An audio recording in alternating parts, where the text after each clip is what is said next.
मैं जानता हूं आत्मा में सब चीजें सेटल हो चुके और आपकी टेस्टिमनी श्योर है यीशु मसीह के नाम में। बैठ जाओ अपने शरीर में। मेरा ये विश्वास है कि ये वर्ड सुनने के बाद आपकी मैरिड लाइफ सेम नहीं। तैयार हो वचन सुनने के लिए, नोट करने के लिए? सबसे पहले हमें यह समझने की जरूरत है कि जितने हस्बैंड एंड वाइफ्स हैं,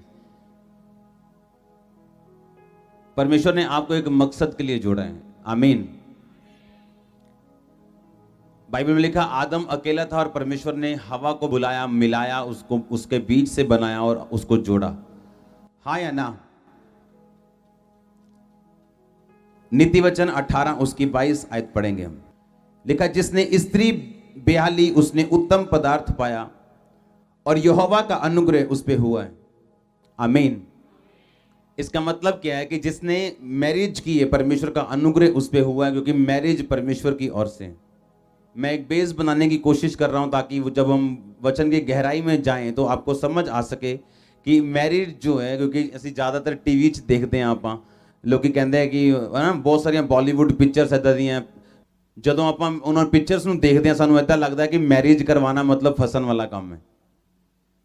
ਮੇਰੀ ਸਮਝ ਆ ਰਹੀ ਗਲਤੀ ਕਿ ਨਹੀਂ? ਪਰ ਬਾਈਬਲ 'ਚ ਕੀ ਲਿਖਿਆ? ਸਭ ਤੋਂ ਪਹਿਲਾਂ ਸਕਸੈਸਫੁਲ ਹੋਣ ਦਾ ਇੱਕੋ ਹੀ ਕਾਰਨ ਹੈ ਕਿ ਜਦੋਂ ਅਸੀਂ ਉਹ ਚੀਜ਼ਾਂ ਦਿਮਾਗ ਦੇ ਵਿੱਚ ਭਰ ਲਾਂਗੇ ਜਿਹੜੀਆਂ ਬਾਈਬਲ ਦੇ ਵਿੱਚ ਲਿਖੀਆਂ ਹੋਈਆਂ, ਤੇ ਫਿਰ ਅਸੀਂ ਸਕਸੈਸਫੁਲ ਹੋਵਾਂਗੇ। ਚੰਗਿਆਈ ਕਿੱਦਾਂ ਮਿਲਦੀ ਹੈ ਆਪਾਂ ਨੂੰ? ਜਦੋਂ ਅਸੀਂ ਬਿਲੀਵ ਕਰਦੇ ਹਾਂ ਕਿ ਉਹਦੇ ਕੋੜੇ ਖਾਣ ਨਾਲ ਅਸੀਂ ਚੰਗੇ ਹੋ ਚੁੱਕੇ ਹਾਂ। ਹਾਂ ਜਾਂ ਨਾ? नहीं तो कि इदा लगता है कि आप इस टीबी तो, इस कैंसर तो, इस बीमारी तो, इस प्रॉब्लम तो आज़ाद हो जाएंगे, ये रसौली कभी बाहर आ जाएगी या कभी इदा की चंगियाई साडे जीवन च हो जाएगी। लगता है कभी इदा? नहीं लगता। लगता है कि नहीं लगता?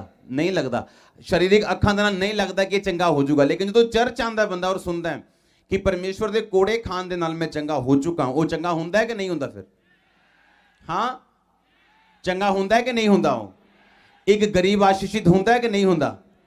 एक नशे बेचन वाला, एक ड्रग बेचन वाला, एक कातिल, एक भैड़ा पापी बदलता है कि नहीं बदलता? ते उदां बदल सकता सीगा, लेकिन बदलता है कि नहीं? किद्दां बदलदा हो? जदों असीं वचन दे वल अपना ध्यान लगाने आ, जो वचन प्रचार किया जाता है, असीं उहदे उत्ते जदों चलदे आ फिर वो चेंज हुंदा है। हाँ या ना?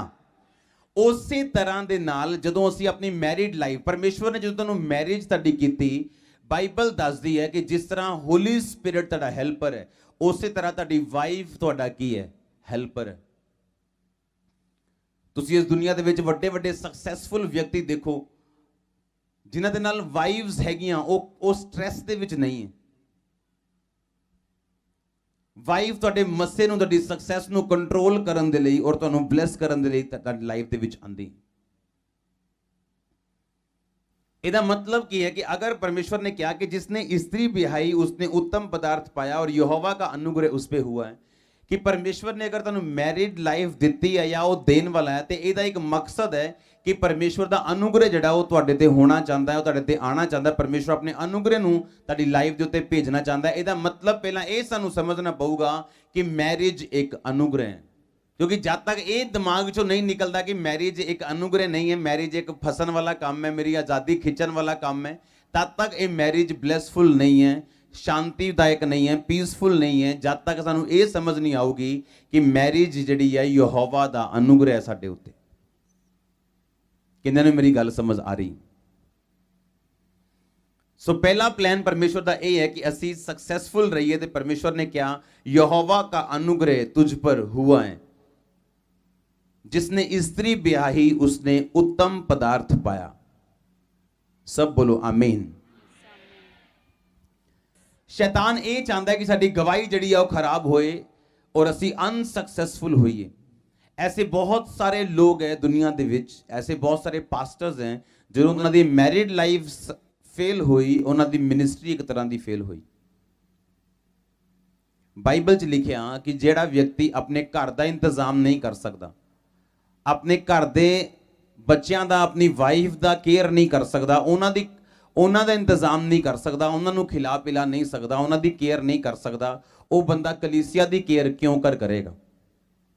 जो असीं बाइबल पढ़ते हैं तो देखते हैं कि जिहड़े चेले सीगे वो किस तरीके दे नाल जिहड़े ਕਿੱਦਾਂ ਸੀਗੇ ਚੇਲੇ? ਉਹ ਕੋਈ ਵੀ ਚੇਲਾ ਇਹੋ ਜਿਹਾ ਨਹੀਂ ਸੀਗਾ ਜਿਹੜਾ ਵੇਲਾ ਸੀਗਾ, ਤਾਸ਼ ਖੇਡ ਰਿਹਾ ਸੀਗਾ ਜਾਂ ਕੋਈ ਗੰਦੇ ਕੰਮ ਕਰ ਰਿਹਾ ਸੀ। ਬਾਈਬਲ ਦੱਸਦੀ ਬਿਜ਼ੀ ਇਨਸਾਨ ਸੀਗੇ, ਮੈਰਿਡ ਮੈਨ ਸੀਗੇ, ਸ਼ਾਦੀशुदा ਇਨਸਾਨ ਸੀਗੇ, ਬਿਜ਼ਨਸਮੈਨ ਇਨਸਾਨ ਸੀਗੇ, ਬਿਜ਼ੀ ਇਨਸਾਨ ਸੀਗੇ, ਜਿਨ੍ਹਾਂ ਨੂੰ ਆਪਣੇ ਘਰ-ਬਾਰ ਸੰਭਾਲਣਾ ਆਂਦਾ ਸੀ, ਜਿਨ੍ਹਾਂ ਨੂੰ ਪਰਮੇਸ਼ਵਰ ਨੇ ਉਹਨਾਂ ਲੋਕਾਂ ਨੂੰ ਚੁਣਿਆ, ਕਿਉਂਕਿ ਪਰਮੇਸ਼ਵਰ ਬੈਲੈਂਸ ਲੋਕਾਂ ਨੂੰ ਇਸਤੇਮਾਲ ਕਰਦਾ ਸੇਵਕਾਈ ਦੇ ਲਈ, ਦੂਸਰੇ ਲੋਕਾਂ ਨੂੰ ਬਚਾਉਣ ਦੇ ਲਈ। ਜੇ ਤੁਹਾਡੀ ਲਾਈਫ ਔਰ ਤੁਹਾਡੀ ਫੈਮਿਲੀ ਬੈਲੈਂਸ ਨਹੀਂ ਹੈ ਤੇ ਤੁਸੀਂ ਇੱਕ ਨਾਨ ਇਫੈਕਟਿਵ ਕ੍ਰਿਸਚੀਅਨ ਹੋ ਔਰ ਤੁਸੀਂ ਬਾਈਬਲ ਦੇ ਵਚਨ ਨੂੰ ਤੋੜਦੇ ਹੋ ਕਿ ਪਰਮੇਸ਼ਵਰ ਨੇ ਕਿਹਾ ਕਿ ਮੈਂ ਇਹ ਚਾਹਨਾ ਕਿ ਤੂੰ ਫਲ ਲੈ ਕੇ ਆਏ, ਤੇਰਾ ਫਲ ਜਿਹੜਾ ਉਹ ਬਣਿਆ ਰਵੇ। ਇਹਦਾ ਮਤਲਬ ਪਰਮੇਸ਼ਵਰ ਨੇ ਜੇ ਤੁਹਾਨੂੰ ਮੈਰਿਜ ਦਿੱਤੀ ਹੈ, ਤੁਹਾਨੂੰ ਵਾਈਫ ਦਿੱਤੀ ਹੈ, ਤੁਹਾਨੂੰ ਹਸਬੈਂਡ ਦਿੱਤਾ ਹੈ, ਤੇ ਪਰਮੇਸ਼ਵਰ ਇਹ ਚਾਹੁੰਦੇ ਕਿ ਤੁਸੀਂ ਫਲ ਲੈ ਕੇ ਆਓ ਔਰ ਤੁਹਾਡਾ ਫਲ ਬਣਿਆ ਰਵੇ ਔਰ ਤੁਸੀਂ ਸਕਸੈਸਫੁਲ ਹੋ ਸਕੋ ਆਪਣੀ ਲਾਈਫ ਦੇ ਵਿੱਚ।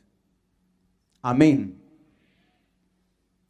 ਸਭ ਤੋਂ ਪਹਿਲਾਂ ਸਾਨੂੰ ਆਪਣੇ ਆਪ ਨੂੰ, ਬਾਈਬਲ 'ਚ ਲਿਖਿਆ ਸਭ ਸੇ ਅਧਿਕ ਆਪਣੇ ਮਨ ਕੀ ਰੱਖਿਆ ਕਰ। ਕਾਦੀ ਰੱਖਿਆ ਕਰਨੀ ਹੈ? ਹਾਂ, ਕਿਉਂ ਲਿਖਿਆ ਮਨ ਦੀ ਰੱਖਿਆ ਕਰ?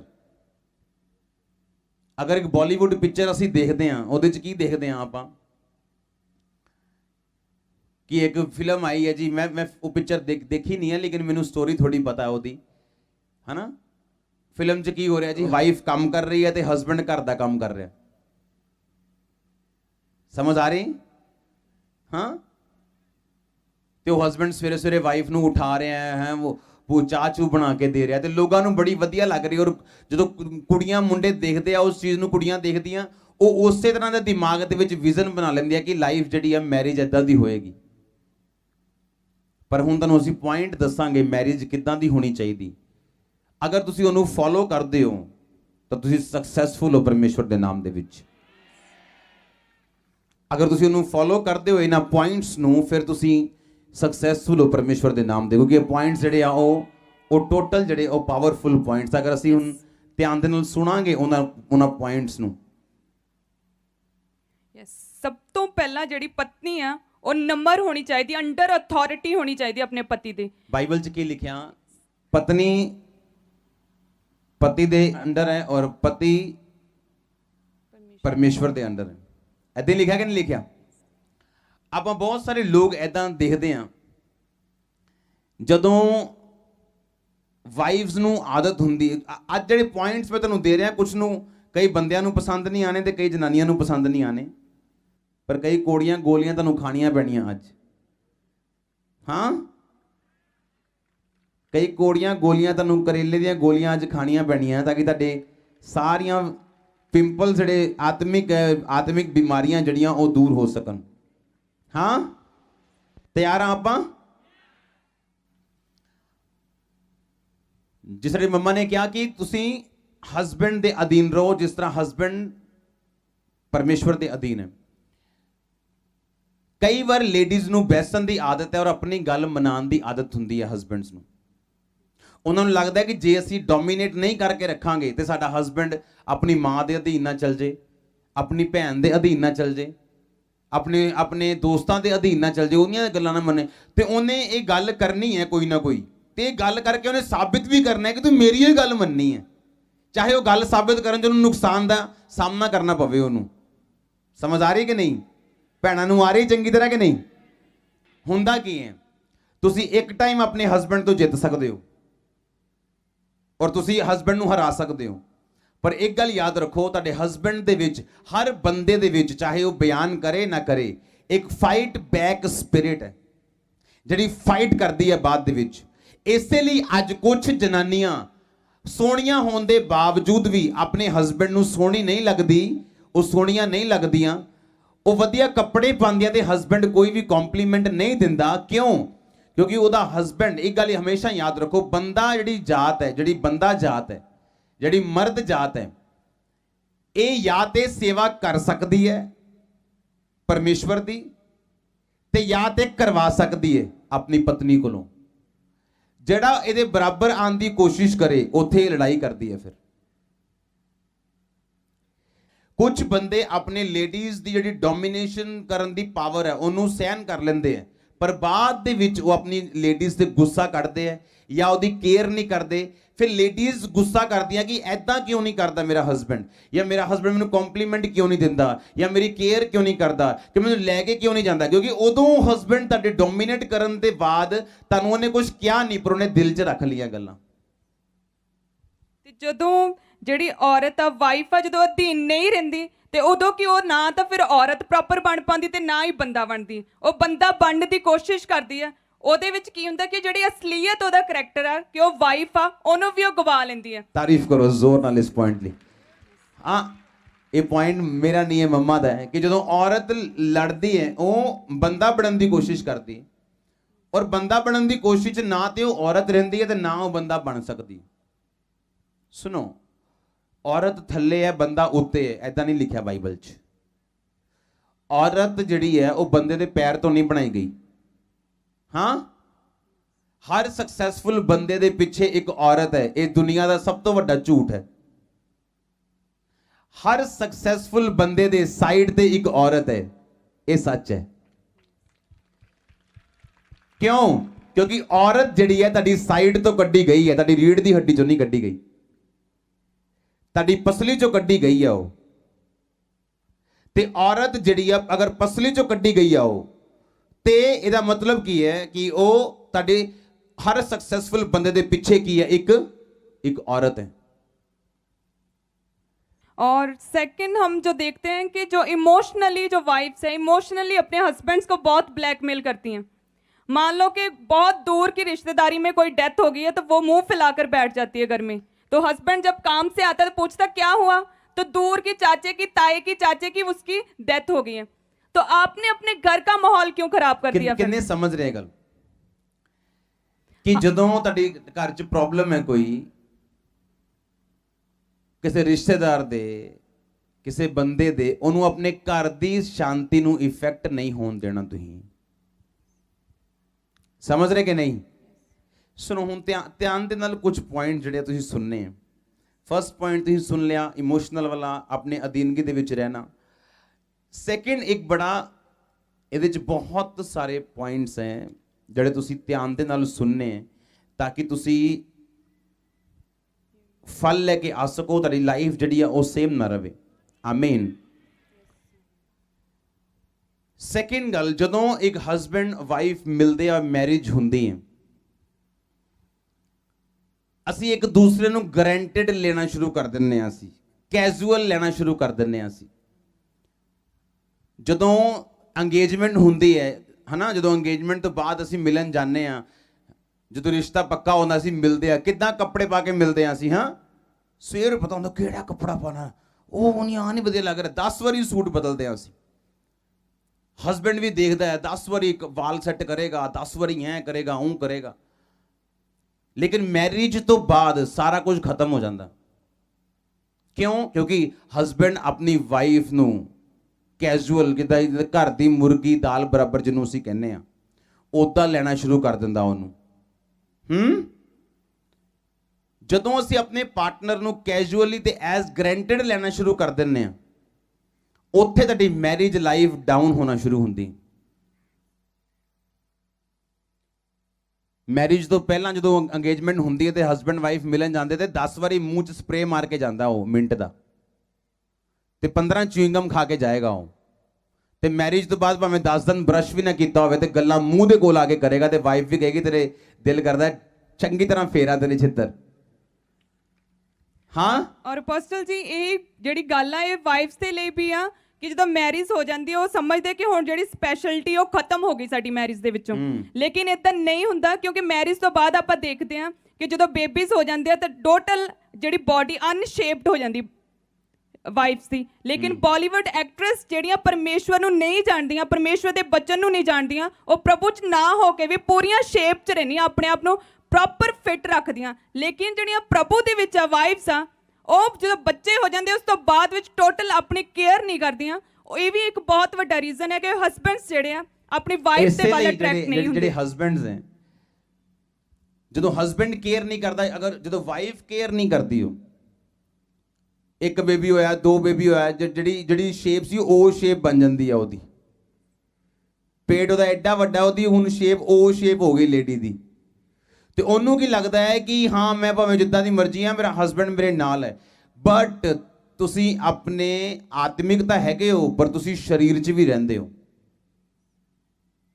ਮੈਂ ਕ੍ਰਿਸਚਨ ਲੋਕਾਂ ਨੂੰ ਇਹ ਗੱਲ ਦੱਸਦਾ, ਕ੍ਰਿਸਚਨ ਲੜਕੇ ਲੜਕੀਆਂ ਨੂੰ, ਕਿ ਜਦੋਂ ਤੁਸੀਂ ਮੈਰਿਜ ਕਰਦੇ ਹੋ ਨਾ ਜੀ, ਬਸ ਮੈਨੂੰ ਤਾਂ ਇਕੱਲੀ ਸਪਿਰਚੁਅਲ ਕੁੜੀ ਚਾਹੀਦੀ ਹੈ, ਭਾਵੇਂ ਕਾਲੀ ਹੋਵੇ ਪੀਲੀ ਹੋਵੇ।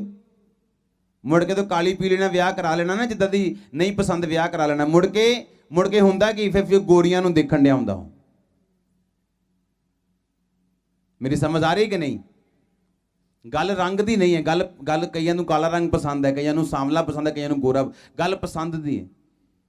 ਇਸ ਲਈ ਮੈਂ ਕਹਿੰਦਾ ਪਹਿਲਾਂ ਪਸੰਦ ਨਾਲ ਮੈਰਿਜ ਕਰੋ, ਫਿਰ ਦੇਖੋ ਸਪਿਰਿਚੁਅਲ ਹੈ, ਅਗਰ ਹਾਂ ਤੇ ਫਿਰ ਮੈਰਿਜ, ਫਿਰ ਗੱਲ ਅੱਗੇ ਵਧਾਓ। ਪਸੰਦ ਹੈ, ਸਪਿਰਿਚੁਅਲ ਨਹੀਂ ਹੈ, ਛੱਡ ਦਿਓ। ਸਪਿਰਿਚੁਅਲ ਹੈ ਪਰ ਪਸੰਦ ਨਹੀਂ ਹੈ, ਤਾਂ ਵੀ ਛੱਡ ਦਿਓ, ਕਿਉਂਕਿ ਫਿਰ ਤੁਸੀਂ ਇਹਨੂੰ ਵਿਭਿਚਾਰ ਦਾ ਕਾਰਨ ਬਣਾ ਦਿਓ ਕਿ ਮੈਨੂੰ ਆਪਣੀ ਵਾਈਫ ਪਸੰਦ ਹੀ, ਫਿਰ ਦੂਸਰੀਆਂ ਲੜਕੀਆਂ ਤੁਹਾਨੂੰ ਅਟਰੈਕਟ ਕਰਨ। ਔਰ ਵਾਈਫ ਹੁਣ ਜਿਹੜੀ ਆ, ਉਹਦਾ ਪੇਟ ਐਡਾ ਵੱਡਾ ਹੋ ਚੁੱਕਾ ਕਿਉਂਕਿ 2 ਬੱਚੇ ਹੋ ਗਏ। ਹੁਣ 2 ਬੱਚੇ ਹੋ ਗਏ, ਹੁਣ ਪਾਪ ਤੇ ਨਹੀਂ ਹੈ, ਪਰ ਆਪਣੇ ਆਪ ਨੂੰ ਮੇਨਟੇਨ ਨਾ ਕਰਨਾ ਇੱਕ ਪਾਪ ਹੈ, ਕਿਉਂਕਿ ਹੁਣ ਤੁਹਾਨੂੰ ਪਤਾ ਕਿ ਮੇਰਾ ਹਸਬੈਂਡ ਹੈ, ਬਸ ਦੈਟਸ ਇਟ। ਇੱਕ ਲਾਪਰਵਾਹੀ, ਕੇਅਰਲੈਸਨੈਸ ਆ, ਕਿਉਂਕਿ ਮੈਰਿਜ ਤੋਂ ਬਾਅਦ ਜਿਹੜੀ ਆਪਣੀ ਲਾਈਫ ਆ ਬਹੁਤ ਸਪੈਸ਼ਲ ਹੋ ਜਾਂਦੀ ਆ। ਆਪਾਂ ਸਪਿਰਿਟ ਦੇ ਵਿੱਚ ਬੈਲੈਂਸਡ ਹੋ ਜਾਂਦੇ ਆ। ਜਿਹੜੀਆਂ ਪਹਿਲਾਂ ਆਪਾਂ ਨੂੰ ਪ੍ਰੋਬਲਮਸ ਆਉਂਦੀਆਂ ਸੀ, ਫੇਸ ਕਰਨੇ ਪੈਂਦੇ ਸੀ ਪ੍ਰੋਬਲਮਸ, ਉਹ ਉਦੋਂ ਨਹੀਂ ਹੁੰਦੀਆਂ ਮੈਰਿਜ ਤੋਂ ਬਾਅਦ। ਇਹਦਾ ਮਤਲਬ ਕਿ ਸਾਨੂੰ ਹਸਬੈਂਡ ਨੂੰ ਔਰ ਵਾਈਫ ਨੂੰ ਅਟਰੈਕਟਿਵ ਲੁੱਕ ਰੱਖਣੀ ਚਾਹੀਦੀ ਇੱਕ ਦੂਸਰੇ ਦੇ ਲਈ, ਆਪਣੇ ਆਪ ਨੂੰ ਫਿੱਟ ਰੱਖਣਾ ਚਾਹੀਦਾ ਹੈ। ਜਦੋਂ ਅਸੀਂ ਮੈਰਿਡ ਹੋ ਜਾਂਦੇ ਹਾਂ, ਅਸੀਂ ਜ਼ਿਆਦਾ ਸਟੇਬਲ ਹੋ ਜਾਂਦੇ ਹਾਂ। ਸਮਝ ਰਹੇ ਹੋ ਕਿ ਨਹੀਂ ਗੱਲ? ਧਿਆਨ ਸਟੇਬਲ ਹੋ ਜਾਂਦਾ, ਉਲਟਾ ਵਿਭਿਚਾਰ ਵੱਲ ਧਿਆਨ ਨਹੀਂ ਹੈ ਹੁਣ, ਕਿਉਂਕਿ ਮੈਰਿਜ ਹੋ ਗਈ, ਪਤਾ ਲੱਗ ਗਿਆ ਮੈਰਿਜ ਦਾ। ਤੇ ਮੈਰਿਜ ਇੱਕ ਬਲੇਸਿੰਗ ਹੈ, ਪਰ ਆਪਣੇ ਆਪ ਨੂੰ ਮੇਨਟੇਨ ਕਰਨਾ ਇਹ ਵੀ ਜ਼ਰੂਰੀ ਹੈ। ਕਈਆਂ ਦਾ weight gain ਇੰਨਾ ਹੋ ਜਾਂਦਾ, ਲੇਡੀਜ਼ ਦਾ ਖਾਸ ਕਰ ਮੈਰਿਜ ਤੋਂ ਬਾਅਦ, ਕਿ ਉਹ ਆਪਣੇ ਹਸਬੈਂਡ ਦੇ ਲਈ no more attractive, ਔਰ ਫਿਰ ਉਹ ਸੋਚਦੀਆਂ ਕਿ ਮੇਰਾ ਹਸਬੈਂਡ ਜਿੰਨਾ ਮਰਜ਼ੀ ਉਹ ਆਤਮਿਕ ਹੋਏ। ਇਸ ਗੱਲ ਦਾ ਧਿਆਨ ਰੱਖਣਾ ਕਿ ਪਰਮੇਸ਼ਵਰ ਨੇ ਤੁਹਾਨੂੰ ਜ਼ਿੰਮੇਵਾਰੀ ਦਿੱਤੀ ਹੈ। ਬਾਈਬਲ 'ਚ ਇੱਕ ਵਚਨ ਲਿਖਿਆ, ਆਪਾਂ ਪੜਾਂਗੇ ਉਸ ਵਚਨ ਨੂੰ। ਤਾਂ ਮੈਂ ਵਚਨ ਦੇ ਵਿੱਚੋਂ ਅੱਜ ਆਪਾਂ ਗੱਲ ਕਰਾਂਗੇ, ਤਾਂ ਕਿ ਤੁਹਾਨੂੰ ਇਹ ਸਾਰੀਆਂ ਗੱਲਾਂ ਸਮਝ ਆਣ ਕਿ ਜਿੰਨੀਆਂ ਗੱਲਾਂ ਬਾਈਬਲ ਦੇ ਵਿੱਚ ਲਿਖੀਆਂ ਉਹ ਸੱਚਮੁੱਚ ਪਰਮੇਸ਼ਵਰ ਦੀ ਬੁੱਧੀ ਜਿਹੜੀ ਆ ਉਹਦੇ ਪਿੱਛੇ। श्रेष्ठ की 4:7 ਵਿੱਚ ਲਿਖਿਆ, हे मेरी प्रिय तू सर्वांग सुंदरी है, तुझ में कोई दोष नहीं। ਉਹ ਕੰਪਲੀਮੈਂਟ ਕਰ ਰਿਹਾ ਆਪਣੀ ਵਾਈਫ ਨੂੰ, ਆਪਣੇ ਪਾਰਟਨਰ ਨੂੰ, ਕਿ ਤੇਰੇ ਵਿੱਚ ਕੋਈ ਵੀ ਦੋਸ਼ ਨਹੀਂ। ਯਾਦ ਰੱਖੋ, ਜਦੋਂ ਮੈਰਿਜ ਹੋ ਗਈ ਤੁਸੀਂ ਜਾਤੀ ਤਾਂ ਨਹੀਂ ਚੇਂਜ ਕਰ ਸਕਦੇ ਆਪਣੇ ਹਸਬੈਂਡ ਦੀ, ਹਾਂ? ਆਪਣੀ ਵਾਈਫ ਦੀ ਜਾਤੀ ਤਾਂ ਨਹੀਂ ਚੇਂਜ ਕਰ ਸਕਦੇ? ਦੱਸੋ, ਉਹਦੀ ਬੈਕਗ੍ਰਾਉਂਡ ਤਾਂ ਨਹੀਂ ਚੇਂਜ ਕਰ ਸਕਦੇ? ਫਿਰ ਇੱਕ ਦੂਸਰੇ ਦੀਆਂ ਕਮੀਆਂ ਜ਼ਾਹਿਰ ਕਰੀ ਜਾਣੀਆਂ। ਬਾਈਬਲ 'ਚ ਲਿਖਿਆ, ਉਹਨੇ ਐਪਰੀਸ਼ੀਏਟ ਕੀਤਾ ਆਪਣੇ ਪਾਰਟਨਰ ਨੂੰ, ਕਿ ਇਹਦਾ ਮਤਲਬ ਇਹ ਨਹੀਂਗਾ ਕਿ ਉਹ ਸਰਵਾਂਗ ਸੁੰਦਰੀ ਹੈ, ਉਹ ਤੇਰੇ 'ਚ ਕੋਈ ਦੋਸ਼ ਨਹੀਂ। ਦਾ ਮਤਲਬ ਇਹ ਨਹੀਂ ਉਹ ਪਰਫੈਕਟ ਹੈ, ਪਰ ਉਹ ਆਪਣੇ ਮੂੰਹ 'ਚੋਂ ਜਿਹੜੀ ਗੱਲ ਕਹਿ ਰਿਹਾ ਕਿ ਮੇਰੀ ਵਾਈਫ ਜਿਹੜੀ ਉਹ ਪਰਫੈਕਟ ਹੈ, ਮੇਰਾ ਹਸਬੈਂਡ ਜਿਹੜਾ ਉਹ ਪਰਫੈਕਟ ਹੈ। ਕਿੰਨੇ ਮੇਰੀ ਗੱਲ ਸਮਝ ਰਹੇ ਹੋ? ਮੈਰਿਜ ਦੇ ਵਿੱਚ ਅਗਰ ਵਿਜ਼ਡਮ ਯੂਜ਼ ਨਹੀਂ ਕੀਤੀ ਜਾਏਗੀ, ਅਗਰ ਬੁੱਧੀ ਯੂਜ਼ ਨਹੀਂ ਕੀਤੀ ਜਾਏਗੀ, ਤੇ ਫਿਰ ਕਿਸੇ ਵੀ ਕੰਮ 'ਚ ਅਗਰ ਬੁੱਧੀ ਯੂਜ਼ ਨਹੀਂ ਕੀਤੀ ਜਾਂਦੀ ਤੇ ਉਹ ਫਿਰ ਕੰਮ ਬਣਿਆ ਨਹੀਂ ਰਹਿੰਦਾ। ਹੁਣ ਪੁਆਇੰਟਸ ਜਿਹੜੇ ਆਪਾਂ ਇਹਦੇ ਚੋਂ ਪੜਾਂਗੇ, ਔਰ ਆਪਾਂ ਤੁਹਾਨੂੰ ਮੈਂ ਦੱਸਾਂਗਾ ਜਿਹੜੇ ਪੁਆਇੰਟਸ ਤੁਸੀਂ ਆਪਣੀ ਲਾਈਫ ਦੇ ਵਿੱਚ ਨੋਟ ਕਰਨੇ। ਜਦੋਂ ਮੈਰਿਜ ਹੋ ਜਾਂਦੀ ਉਸ ਤੋਂ ਬਾਅਦ ਵਿੱਚ ਚਾਹੇ 20 ਸਾਲ ਵੀ ਕਿਉਂ ਨਾ ਹੋ ਗਏ ਹੁਣ ਮੈਰਿਜ ਨੂੰ, ਹਰ ਦਿਨ ਹਰ ਸਾਲ ਤੁਸੀਂ ਇੱਕ ਨਵੇਂ ਤਰੀਕੇ ਨਾਲ ਤੁਸੀਂ ਫੀਲ ਕਰ ਸਕਦੇ ਹੋ ਉਸ ਨੂੰ। ਕਿੱਦਾਂ ਕਿ ਜਦੋਂ ਸਵੇਰ ਨੂੰ ਤੁਸੀਂ ਉੱਠਦੇ ਆ, ਸਭ ਤੋਂ ਪਹਿਲਾਂ ਆਪਣੇ ਹਸਬੈਂਡ ਨੂੰ ਤੁਸੀਂ ਗੁੱਡ ਮਾਰਨਿੰਗ ਵਿਸ਼ ਕਰ ਸਕਦੇ ਆ। ਉਹਦੇ ਨਾਲ ਜਦ ਤੁਸੀਂ ਸ਼ੁਰੂਆਤ ਕਰੋਗੇ ਤਾਂ ਤੁਹਾਨੂੰ ਦੁਨੀਆ ਦੇ ਵਿੱਚ ਜਿਹੜੇ ਡਾਈਵੋਰਸ ਦੇ ਕੇਸ ਹੈ ਉਹ ਵੱਧਦੇ ਜਾ ਰਹੇ ਆ ਹਰ ਸਾਲ। ਡਾਈਵੋਰਸ ਹੋਣ ਦਾ ਇੱਕ ਮੇਨ ਕਾਰਨ ਇਹ ਹੈ, ਆਪਸ ਦੇ ਵਿੱਚ ਕਮਿਊਨੀਕੇਸ਼ਨ ਨਾ ਰੱਖਣਾ, ਆਪਸ ਦੇ ਵਿੱਚ ਇੰਟੀਮੇਸੀ ਨਾ ਰੱਖਣਾ। ਹਸਬੈਂਡ ਔਰ ਵਾਈਫ ਦਾ ਰਿਲੇਸ਼ਨ ਇਸ ਤਰੀਕੇ ਦਾ ਹੋਣਾ ਚਾਹੀਦਾ ਹੈ ਕਿ ਤੁਸੀਂ ਆਪਣੀ ਲਾਈਫ ਨੂੰ ਬੋਰ ਨਾ ਕਰੋ, ਇਹਨੂੰ ਬੋਰਿੰਗ ਨਾ ਬਣਾਓ। ਸਵੇਰੇ ਉੱਠਦੇ ਵੇਲੇ ਤੁਸੀਂ ਇੱਕ ਦੂਸਰੇ ਨੂੰ ਗ੍ਰੀਟ ਕਰਨਾ ਹੈ, ਬਾਕੀ ਕੰਮ ਸਾਰੇ ਬਾਅਦ ਦੇ ਵਿੱਚ ਕਰਨੇ ਅੱਜ ਤੋਂ ਬਾਅਦ। ਚਾਹੇ ਜੈਮਸੀ ਬੋਲੋ, ਚਾਹੇ ਗੁੱਡ ਮਾਰਨਿੰਗ ਬੋਲੋ, ਚਾਹੇ ਅਸੀਂ ਹੈਪੀ ਮੰਡੇ ਬੋਲਦੇ ਹਾਂ, ਹੈਪੀ ਟਿਊਜ਼ਡੇ, ਹੈਪੀ ਥਰਸਡੇ, ਜਿਹੜਾ ਵੀ ਦਿਨ ਹੋਏ ਅਸੀਂ ਹੈਪੀ ਲਾ ਕੇ ਅੱਗੇ ਫਿਰ ਦਿਨ ਦੀ ਸ਼ੁਰੂਆਤ ਕਰਦੇ ਹਾਂ। ਸੋ ਗ੍ਰੀਟ ਕਰੋ ਜ਼ਰੂਰ ਆਪਣੇ ਹਸਬੈਂਡ ਨੂੰ, ਹਸਬੈਂਡਸ ਵਾਈਫ ਨੂੰ ਗ੍ਰੀਟਿੰਗਸ ਦੇ ਨਾਲ ਸ਼ੁਰੂਆਤ ਕਰੋ ਆਪਣੇ ਦਿਨ ਦੀ। ਔਰ ਨੈਕਸਟ ਨੀਤੀ वचन 31 ਉਹਦੇ 'ਚ ਲਿਖਿਆ, भली पत्नी कौन पा सकता है क्योंकि उसका मूल्य मूंगों से अधिक है, उसके पति के मन में उसके प्रति विश्वास है, उसे लाभ की घटी नहीं होती, वो अपने जीवन के सारे दिनों में उससे बुरा नहीं भला व्यवहार करती है। व्यवहार यानी ਤੁਸੀਂ ਇੱਕ ਗੱਲ ਅਸੀਂ ਨੋਟਿਸ ਕੀਤੀ ਹੈ ਆਪਣੀ ਲਾਈਫ ਦੇ ਵਿੱਚ, ਦੂਸਰਿਆਂ ਦੀ ਜ਼ਿੰਦਗੀ ਦੇ ਵਿੱਚ, ਹਸਬੈਂਡ ਦੇ ਕਈ ਐਸੇ ਦੋਸਤ ਹੈ, ਹਸਬੈਂਡ ਆਪਣੀ ਸਾਰੀ ਗੱਲ ਪਰਸਨਲ ਆਪਣੀ ਵਾਈਫ ਦੀਆਂ ਅੰਦਰਲੀਆਂ ਗੱਲਾਂ ਉਹਦੇ ਨਾਲ ਸ਼ੇਅਰ ਕਰਦਾ ਜਾ ਕੇ, ਔਰ ਵਾਈਫ ਦੀਆਂ ਕੁਝ ਐਸੀਆਂ ਭੈਣਾਂ ਸਹੇਲੀਆਂ ਜਿਹਦੇ ਨਾਲ ਵਾਈਫ ਸਾਰੀਆਂ ਗੱਲਾਂ ਸ਼ੇਅਰ ਕਰਦੀ। ਇਹ ਸਭ ਤੋਂ ਵੱਡੀ ਗਲਤੀ ਹੈ ਤੁਹਾਡੀ ਮੈਰਿਡ ਲਾਈਫ ਦੀ, ਕਿਉਂਕਿ ਤੁਹਾਡੇ ਜਿਹੜੇ ਮੈਰਿਡ ਲਾਈਫਸ ਦੇ ਸੀਕ੍ਰੇਟਸ ਆ ਉਹ ਤੁਹਾਡੇ ਦੋਨਾਂ ਤੋਂ ਇਲਾਵਾ ਕਦੇ ਬਾਹਰ ਨਹੀਂ ਜਾਣੇ ਚਾਹੀਦੇ। ਕਿੰਨੇ ਇਸ ਗੱਲ ਨੂੰ ਸਮਝ ਰਹੇ ਹੋ? ਹਾਂ, ਹਰ ਦਿਨ ਬਾਰਿਸ਼ ਨਹੀਂ ਹੈ, ਹਰ ਦਿਨ ਧੁੱਪ ਨਹੀਂ ਹੈ ਤੇ ਹਰ ਦਿਨ ਠੰਡ ਨਹੀਂ ਹੈ। ਹਾਂ, ਅਗਰ ਇੱਕ ਦਿਨ ਤੁਹਾਡੀ ਲਾਈਫ 'ਚ ਬਾਰਿਸ਼ ਆ ਗਈ, ਕੋਈ ਪ੍ਰੋਬਲਮ ਹੋ ਗਈ, ਕਿਸੇ ਰਿਸ਼ਤੇਦਾਰ ਦੇ ਕਿਸੇ ਉਹ ਘਰ 'ਚ ਕੋਈ ਇਮੋਸ਼ਨਲੀ ਡਿਸਟਰਬੈਂਸ ਹੈ, ਸਿਰਫ ਉਹ ਡਿਸਟਰਬੈਂਸ ਅਗਰ ਤੁਸੀਂ ਬਾਹਰ ਬਿਆਨ ਕਰਦੇ ਹੋ, ਪਰ 364 ਦਿਨ ਜਿਹੜੇ ਵਧੀਆ ਨਿਕਲੇ ਤੁਹਾਡੇ ਘਰ ਦੇ ਵਿੱਚ ਉਹ ਤੁਸੀਂ ਬਿਆਨ ਨਹੀਂ ਕਰਦੇ, ਤੇ ਲੋਕਾਂ ਦੇ ਵਿੱਚ ਤੁਹਾਡਾ ਬੈਡ ਇੰਪ੍ਰੈਸ਼ਨ ਜਾਂਦਾ ਕਿ ਤੁਸੀਂ ਡਿਸਟਰਬ ਵਿਅਕਤੀ ਹੋ। ਤੁਸੀਂ ਬਾਹਰ ਕੀ ਗਵਾਹੀ ਦਵੋਗੇ ਜੇ ਤੁਹਾਡੀ ਆਪਣੀ ਮੈਰਿਡ ਲਾਈਫ ਡਿਸਟਰਬ ਹੋਏਗੀ ਤਾਂ? ਜੇ ਤੁਹਾਡੀ ਆਪਣੀ ਮੈਰਿਡ ਲਾਈਫ ਇੱਕ ਬਲੇਸਿੰਗ ਹੈ ਔਰ ਲੋਕਾਂ ਨੂੰ ਪਤਾ ਹੈ ਕਿ ਤੁਸੀਂ ਮੈਰਿਡ ਲਾਈਫ ਦੇ ਵਿੱਚ ਇੱਕ ਬੜੀ ਤਗੜੀ ਬਲੈਸ ਵਿਅਕਤੀ ਹੋ, ਤੁਹਾਡੀ ਗਵਾਹੀ ਜਿਹੜੀ ਹੈ ਸਟਰੋਂਗ ਹੁੰਦੀ ਹੈ ਪਰਮੇਸ਼ਵਰ ਦੇ ਵਿੱਚ। ਹਾਂ ਜਾਂ ਨਾ? ਹਾਂ। ਇਸ ਤੋਂ ਪਹਿਲਾਂ ਸਭ ਤੋਂ ਪਹਿਲੀ ਗੱਲ ਜਿਹੜੀ ਤੁਸੀਂ ਕਰਨੀ ਆ ਉਹ ਇਹ ਹੈ ਕਿ ਭਲਾ ਵਿਵਹਾਰ ਉਹਦੇ ਜੀਵਨ ਦੇ ਸਾਰੇ ਦਿਨਾਂ ਦੇ ਵਿੱਚ ਉਹ ਕਰਦੀ ਹੈ, ਉਹਨੂੰ ਲਾਭ ਦੀ ਘਟੀ ਨਹੀਂ ਹੁੰਦੀ। ਸੁਣੋ, ਜਦੋਂ ਹਸਬੈਂਡ ਔਰ ਵਾਈਫ ਵੱਧਦੇ ਆ, 2 ਤੋਂ 3 ਹੁੰਦੇ ਆ, 2 ਤੋਂ 4 ਹੁੰਦੇ ਆ, ਇੱਕ ਟਾਈਮ ਇਹੋ ਜਿਹਾ ਆ ਜਾਂਦਾ ਤੁਹਾਡੀ ਲਾਈਫ ਦੇ ਅੰਦਰ ਕਿ ਹੁਣ ਹਸਬੈਂਡ ਦੇ ਲਈ ਬੱਚੇ ਪ੍ਰਾਇੋਰਟੀ ਬਣ ਚੁੱਕੇ ਆ ਔਰ ਵਾਈਫ ਦੇ ਲਈ ਬੱਚੇ ਪ੍ਰਾਇੋਰਟੀ ਬਣ ਚੁੱਕੇ ਆ। ਹਸਬੈਂਡ ਸੈਕਿੰਡ ਨੰਬਰ ਤੇ ਆ ਚੁੱਕਾ ਹੈ ਔਰ ਹਸਬੈਂਡ ਲਈ ਵਾਈਫ ਸੈਕਿੰਡ ਨੰਬਰ ਤੇ ਆ ਚੁੱਕਾ ਹੈ। ਇਹ ਤੁਹਾਡੀ ਜ਼ਿੰਦਗੀ ਦੀ ਸਭ ਤੋਂ ਵੱਡੀ ਗਲਤੀ ਹੈ ਮੈਰਿਜ ਦੀ।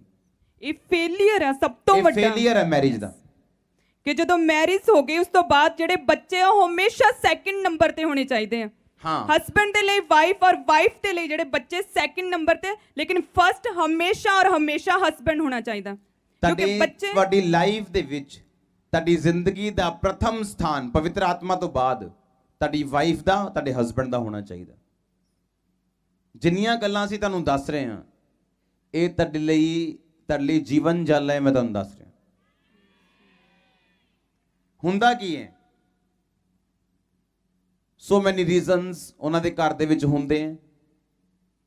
ਬਾਪ ਜਦੋਂ ਆਪਣੇ ਬੱਚੇ ਨੂੰ ਪਾਲਦਾ ਹੈ, ਕੰਮ ਤੇ ਜਾਂਦਾ ਹੈ, ਮਾਂ ਪਿੱਛੇ ਰਹਿੰਦੀ ਹੈ। ਬਾਪ ਤੇ ਮਾਂ 'ਚ ਬਣਦੀ ਨਹੀਂ, ਕਮਿਊਨੀਕੇਸ਼ਨ ਬਹੁਤ ਗੈਪ ਹੈ, ਸਾਰਾ ਦਿਨ ਫੋਨ ਤੇ ਗੱਲ ਨਹੀਂ ਹੁੰਦੀ। ਉਹ ਆਪਣਾ ਕੰਮ ਕਰ ਰਿਹਾ, ਘਰ ਲੇਡੀ ਆਪਣੀਆਂ ਚੁਗਲੀਆਂ ਕਰ ਰਹੀ। ਹਵਾ ਦੇ ਗਿਰਨ ਦਾ ਕਾਰਨ ਇਹ ਸੀਗਾ ਕਿ ਪਰਮੇਸ਼ਵਰ ਨੇ ਆਦਮ ਦੀ ਡਿਊਟੀ ਲਾਈ ਸੀਗੀ ਕਿ ਆਦਮ ਤੂੰ ਹਵਾ ਨੂੰ ਆਪਣੇ ਨਾਲ ਰੱਖਣਾ। ਔਰ ਬਾਈਬਲ ਦੱਸਦੀ ਹੈ ਕਿ ਹਵਾ ਕੱਲੀ ਛੱਡੀ ਗਈ। ਜਦੋਂ ਹਵਾ ਕੱਲੀ ਰਹੀ ਤੇ ਫਿਰ ਸ਼ੈਤਾਨ ਨੇ ਕੰਮ ਕਰਨਾ ਸ਼ੁਰੂ ਕੀਤਾ।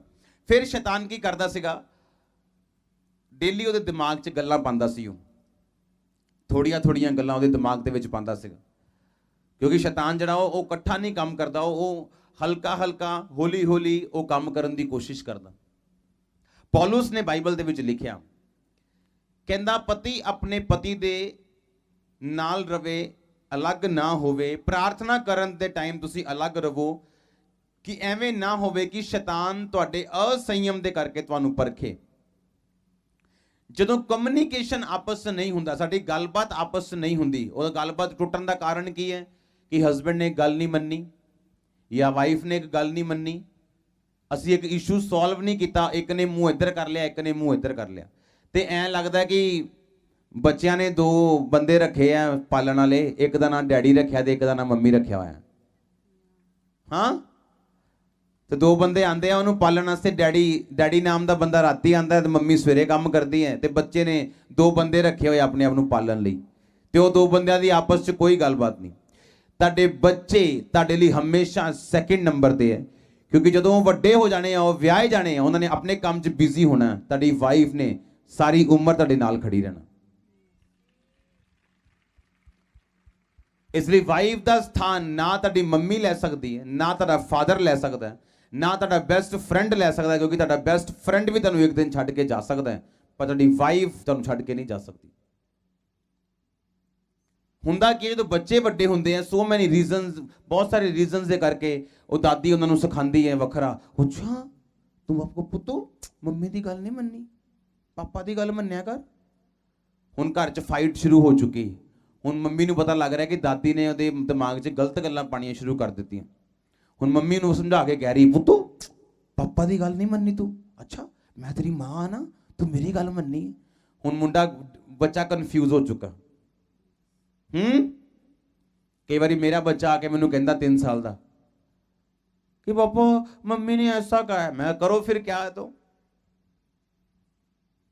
कि मम्मी ने जाके ना, मम्मा पापा ने ऐसा बोला करने के लिए, मम्मा ने कहना करो फिर पापा ने बोला तो, मम्मा आपने तो ऐसा कहा था, कोई बात नहीं मैंने जैसा भी कहा था, जैसा पापा ने कहा वैसा करो। ਹੁੰਦਾ ਕੀ ਹੈ ਕਿ ਬੱਚੇ ਨੂੰ ਇਹ ਪਤਾ ਲੱਗਦਾ ਹੈ ਕਿ ਮਾਂ-ਪਿਓ ਜਿਹੜੇ ਆ ਉਹ ਇੱਕ ਮਨ ਨੇ। ਹਾਲੇਲੂਇਆ। ਜਦੋਂ ਬੱਚੇ ਨੂੰ ਇਹ ਗੱਲ ਪਤਾ ਲੱਗਦੀ, ਉਹਦੀ ਪਰਵਰਿਸ਼ ਰਾਈਟ ਤਰੀਕੇ ਨਾਲ ਹੁੰਦੀ। ਅੱਜ ਬਹੁਤ ਸਾਰੀਆਂ ਫੈਮਲੀਆਂ, ਜਦੋਂ ਮੈਂ ਗੱਡੀ 'ਚ ਆ ਰਿਹਾ ਸੀ, ਹੋਲੀ ਸਪਿਰਿਟ ਮੈਨੂੰ ਦੱਸ ਰਿਹਾ ਸੀ ਕਿ ਅੱਜ ਬਹੁਤ ਸਾਰੀਆਂ ਫੈਮਲੀਆਂ ਦੇ ਟੁੱਟਣ ਦਾ ਕਾਰਨ ਉਹਨਾਂ ਦੇ ਬੱਚਿਆਂ ਦੀ ਸਹੀ ਪਰਵਰਿਸ਼ ਨਾ ਹੋਣਾ। ਸਮਝ ਆ ਰਹੀ ਸਾਰਿਆਂ ਨੂੰ? ਉਹਨਾਂ ਦੀ ਫੈਮਿਲੀ ਤੇ ਬ੍ਰੇਕ ਹੋਣ ਦਾ ਕਾਰਨ, ਉਹਨਾਂ ਦੀ ਫੈਮਿਲੀ 'ਚ ਦੋ ਮਨੇ ਹੋਣ ਦਾ ਕਾਰਨ ਉਹਨਾਂ ਦੇ ਬੱਚਿਆਂ ਦਾ ਰੋਂਗ ਪਰਵਰਿਸ਼ ਹੋਣਾ। ਕਿਉਂਕਿ ਜਦੋਂ ਛੋਟਾ ਬੱਚਾ ਤੁਹਾਨੂੰ ਆਪਸ ਫੁੱਟਿਆ ਦੇਖਦਾ ਫੈਮਿਲੀ 'ਚ, ਮੇਰੀ ਫੈਮਿਲੀ ਦੇ ਵਿੱਚ ਕਿਸੇ ਕੋ ਇਹ ਪਾਵਰ ਨਹੀਂ ਹੈ, ਨਾ ਦਾਦਾ ਕੋ, ਨਾ ਦਾਦੀ ਕੋ, ਨਾ ਚਾਚੀ ਕੋ, ਨਾ ਚਾਚੇ ਕੋ, ਨਾ ਤਾਏ ਕੋ, ਨਾ ਕਿਸੇ ਕੋਲ, ਕਿ ਉਹ ਸਾਡੇ ਬੱਚੇ ਦੀ ਕਾਉਂਸਲਿੰਗ ਕਰ ਸਕੇ। ਸਿਰਫ ਕੁਝ ਗੱਲਾਂ ਉਹ ਸਿਖਾ ਸਕਦੇ ਆ, ਸਾਰੀਆਂ ਗੱਲਾਂ ਉਹ ਬੱਚੇ ਨੂੰ ਸਮਝਾ ਨਹੀਂ ਸਕਦੇ। ਸਾਡੇ ਬੱਚਿਆਂ ਨੂੰ, ਸਾਡੇ ਬੱਚੇ ਸਿਰਫ ਸਾਡੇ ਦੋਨਾਂ ਦੀ ਗੱਲ ਸੁਣਦੇ ਆ, ਦੈਟਸ ਇਟ।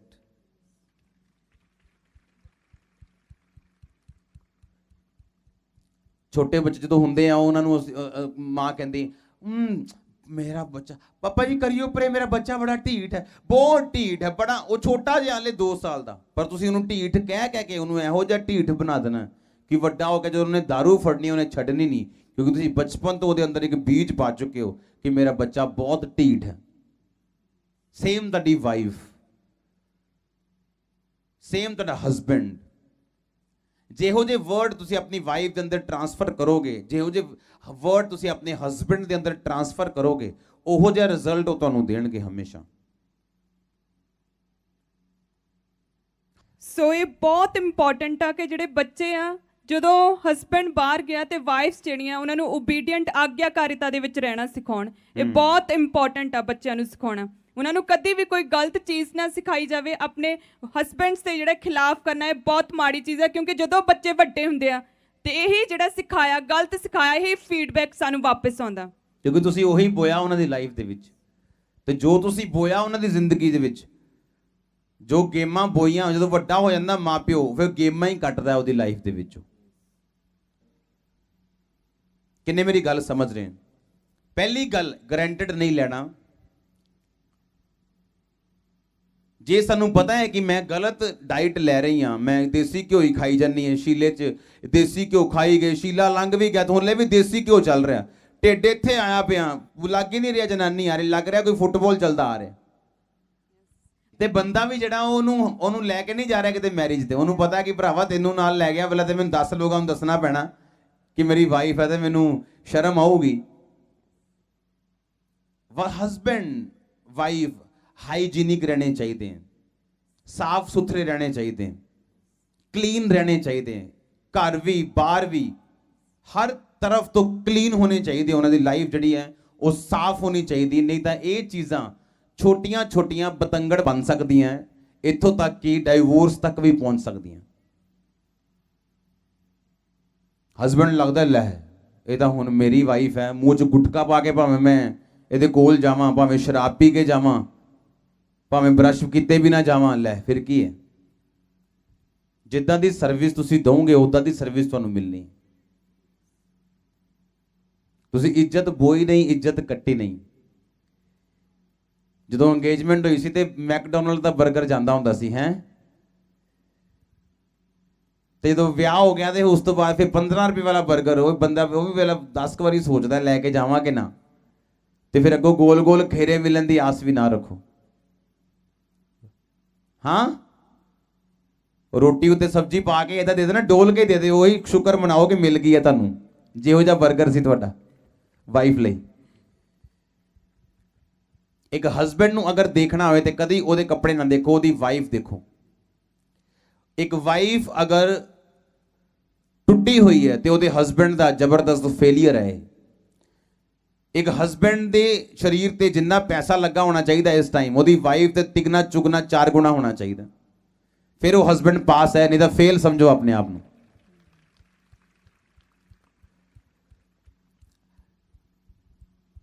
ਔਰ ਜਦੋਂ ਮੈਰਿਜ ਹੋ ਜਾਂਦੀ ਉਸ ਤੋਂ ਬਾਅਦ ਵਿੱਚ ਆਪਾਂ ਮੋਸਟਲੀ ਦੇਖਣ ਦੇ ਵਿੱਚ ਆਉਂਦਾ ਕਿ ਜਦੋਂ ਮੈਰਿਜ ਹੋ ਜਾਂਦੀ ਹੈ ਵਾਈਫਸ ਜਿਹੜੀਆਂ ਉਹ ਆਪਣੇ ਮਾਇਕਾ ਜਿਹੜਾ ਪਰਿਵਾਰ ਹੈ ਉਹਦੇ ਨਾਲ ਜਿਹੜੀ ਉਹਨਾਂ ਦੀ ਅਟੈਚਮੈਂਟ ਆ ਉਹ ਉੱਤੇ ਬਣੀ ਰਹਿੰਦੀ ਹੈ। ਡੇਲੀ ਫੋਨ ਕਾਲਸ ਤੇ ਡੇਲੀ ਹਰ ਗੱਲ ਸ਼ੇਅਰ ਕਰਨੀ, ਹਰ ਸੀਕ੍ਰੇਟ ਸ਼ੇਅਰ ਕਰਦੀਆਂ ਆਪਣੇ ਸਹੁਰੇ ਪਰਿਵਾਰ ਦਾ।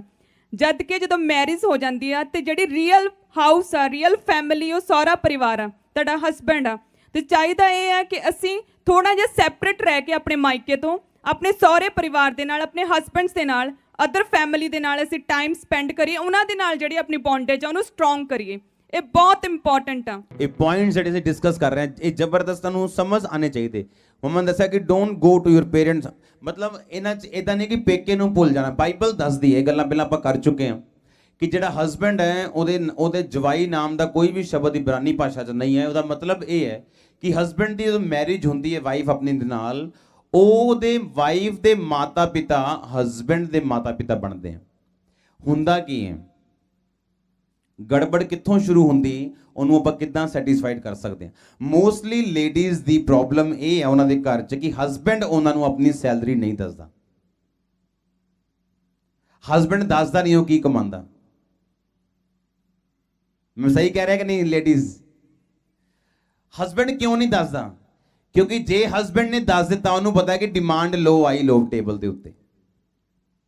ਅਗਰ ਤੁਹਾਡੇ ਵਾਈਫ ਦਾ ਕੋਈ ਵੀ ਬ੍ਰਦਰ ਨਹੀਂ ਹੈ, ਉਹਦੀ ਵਾਈਫ ਦਾ ਜਿਹੜਾ ਫਾਦਰ ਹੈ ਉਹ ਕਮਾਉਂਦਾ ਨਹੀਂ ਹੈ, ਉਹਦੀ ਫੈਮਿਲੀ ਨੂੰ ਪਾਲਣ ਦੀ ਜ਼ਿੰਮੇਵਾਰੀ ਤੁਹਾਡੀ ਬਣਦੀ ਹੈ ਐਕਚੁਅਲ 'ਚ। ਪਰ ਅੱਜ ਕੱਲ ਬੰਦੇ ਨੂੰ ਇਹ ਸਿਖਾਇਆ ਜਾਂਦਾ ਹੈ ਕਿ ਕੁੜੀਆਂ ਦੇ ਘਰੋਂ ਸਿਰਫ ਲੈਣਾ ਹੈ, ਆਪਾਂ ਦੇਣਾ ਨਹੀਂਗਾ।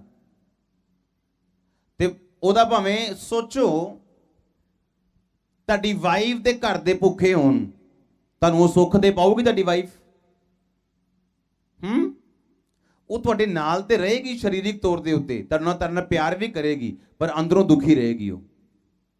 ਔਰ ਇੱਕ ਦੁਖੀ ਬੰਦਾ, ਇੱਕ ਸੋਲਜਰ ਦੁਖੀ ਹੈ ਤੇ ਇੱਕ ਸੁਖੀ ਹੈ, ਇੱਕ ਚੰਗਾ ਹੈ ਤੇ ਇੱਕ ਬਿਮਾਰ ਹੈ, ਉਹ ਦੋਨੋਂ ਇੱਕ ਮਨ ਹੋ ਕੇ ਫਿਰ ਨਹੀਂ ਚੱਲ ਸਕਦੇ। ਕਿਉਂਕਿ ਵਾਈਫ ਦੇ ਦਿਮਾਗ 'ਚ ਸਾਰਾ ਦਿਨ ਇਹੀ ਛਾਇਆ ਰਹਿਣਾ, ਹਾਏ ਮੇਰਾ ਡੈਡੀ, ਹਾਏ ਮੇਰੀ ਮੰਮੀ, ਹਾਏ ਮੇਰਾ ਡੈਡੀ, ਹਾਏ ਮੇਰੀ ਮੰਮੀ। ਘਰ ਦੀ ਭਾਂਡੇ ਮਾਂਜਦੀ ਹੋਣਾ, ਘਰ ਦਾ ਕੰਮ ਕਰਦੀ ਹੋਣਾ, ਹਸਬੈਂਡ ਦੇ ਨਾਲ ਭਾਵੇਂ, ਪਰ ਉਹਨੇ ਸੋਚੀ ਉਹੀ ਜਾਣਾ, ਕਿਉਂਕਿ ਹਸਬੈਂਡ ਨਹੀਂ ਸੋਚ ਰਿਹਾ। ਹਸਬੈਂਡ ਨੂੰ ਇਹ ਸਿਖਾਇਆ ਗਿਆ ਨਹੀਂ, ਉਹਦੇ ਘਰਦਿਆਂ ਨੂੰ ਕੋਈ ਸਪੋਰਟ ਨਹੀਂ ਕਰਨੀ।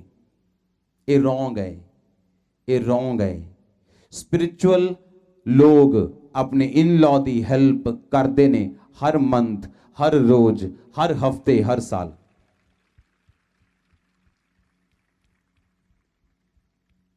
ਸਭ ਤੋਂ ਪਹਿਲੀ ਗੱਲ, ਜਦੋਂ ਦਰਸ਼ਨ ਦਿਮਾਗ 'ਚ ਨਹੀਂ ਹੁੰਦਾ, ਬੰਦੇ ਦਾ ਵਿਜ਼ਨ ਨਹੀਂ ਹੈ ਕੋਈ ਵੀ। ਜਦੋਂ ਇੱਕ ਵਿਜ਼ਨ ਹੋਏਗਾ, ਕੰਮ ਹੋਏਗਾ ਕਿ ਆਹ ਮੇਰਾ ਵਿਜ਼ਨ ਹੈ, ਆਹ ਮੇਰਾ ਕੰਮ ਹੈ, ਹਸਬੈਂਡ ਵਾਈਫ ਨੂੰ ਪਤਾ ਹੋਏਗਾ ਕਿ ਅਸੀਂ ਇਸ ਵਿਜ਼ਨ ਦੇ ਉੱਤੇ ਚੱਲਣਾ ਹੈ, ਇਹ ਟਾਰਗੇਟ ਹੈ ਸਾਡਾ।